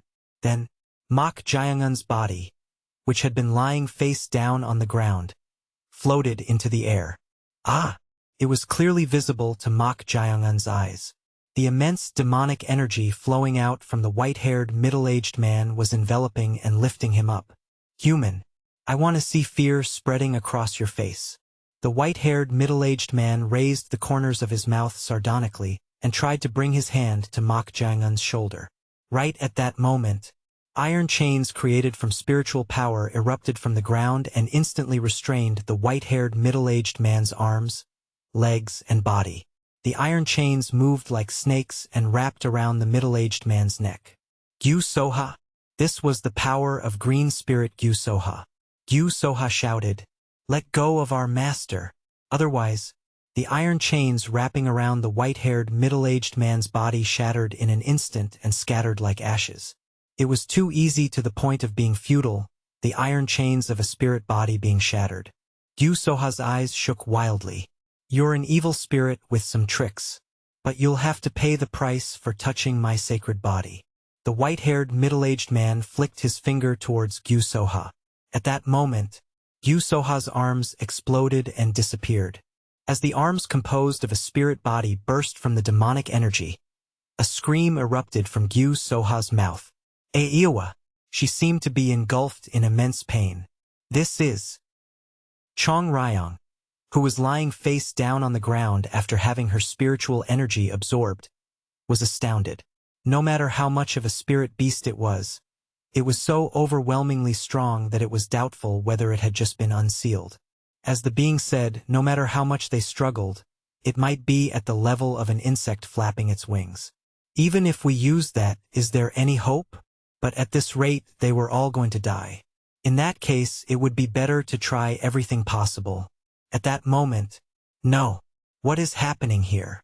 At the voice coming from somewhere, everyone's gazes turned in that direction. It was outside this small cavity. Elder Yang Mu-won, the keeper of the treasure vault, was standing outside the red line with a surprised expression. He doubted his eyes at the strange sight unfolding inside the cave. Who is that white-haired, middle-aged man? He had already been startled by the loud noise and rushed up. The source of the sound was none other than that place. He had repeatedly warned not to enter, but they had caused an accident after all. So he ran over in a single breath. But what on earth was happening? Who is that person? Judging from the fact that Mok Jae-un was floating in the air with internal injuries, it was undoubtedly a void creature. Within the Heaven and Earth Society, only those at the level of the Five Kings or above could display such high-level techniques. At this, Yang Mu-won became perplexed about what to do. How could such a supreme master infiltrate this place and cause such a commotion? While he was thinking, "Right, I need to eat you too," the white-haired, middle-aged man gestured with his chin towards Elder Yang Mu-won. Instantly, the startled Elder Yang Mu-won drew upon his true energy and took a defensive stance. But nothing happened. What? While he was wondering, the white-haired, middle-aged man raised an eyebrow, looked at the red line drawn on the floor, and muttered, "Is this the doing of that three-eyed fellow?" With those words, leaving Mok Jae-un suspended in the air, he walked towards the red line. Stop! Elder Yang Mu-won shouted as he saw the being approaching him. Of course, the white-haired, middle-aged man had no intention of stopping. The white-haired, middle-aged man continued walking and tried to pass through the red line drawn on the floor. At that moment, with a strong pressure, the space distorted, and the white-haired, middle-aged man's body was repelled backward, smashing the bookshelves inside. Then, Mok Jae-un's body, which had been restrained in the air, fell to the ground. What? He didn't know what was going on, but the white-haired, middle-aged man, whom Jeong Ryong called a spirit beast, was unable to pass through the red line and was repelled back. In that case, let's go. This was the opportunity. At that cry, as if they had been waiting, Jeong Ryong and Gyu Soha, whose arms had exploded, threw their bodies outside. The movements of the spirit bodies were much faster than Mok Jae-un's. He thought they might get caught by the red line, but the two vengeful spirits passed the line without difficulty. Right at the moment when Mok Jae-un also tried to pass through the line while using lightness skill, right in front of him, Mok Jae-un's body stopped. "Mortal!" Jeong Ryong shouted with a perplexed expression. "Ugh!" Mok Jae-un struggled to turn his head.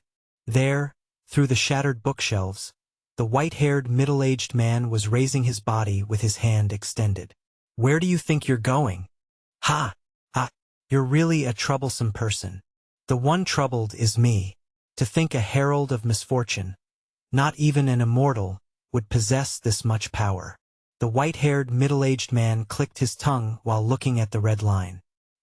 He was feeling displeased that he, who had been freed from the seal, was unable to pass through it and was repelled back. Mortal! At that moment, Jeong Ryong, who was outside the red line, hesitated before trying to reach her hand inside. which was visible. At this, Mok Jae-un hurriedly shook his head.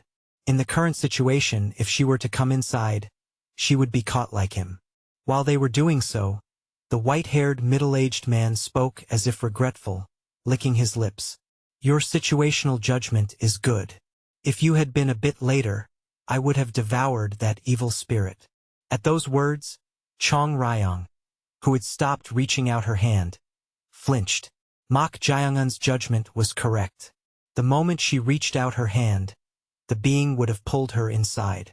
However, they couldn't leave Mok Jae-un inside like this either. If Mok Jae-un were to lose his life, they would also perish due to the servant spirit bond. Damn it! It was truly the worst situation.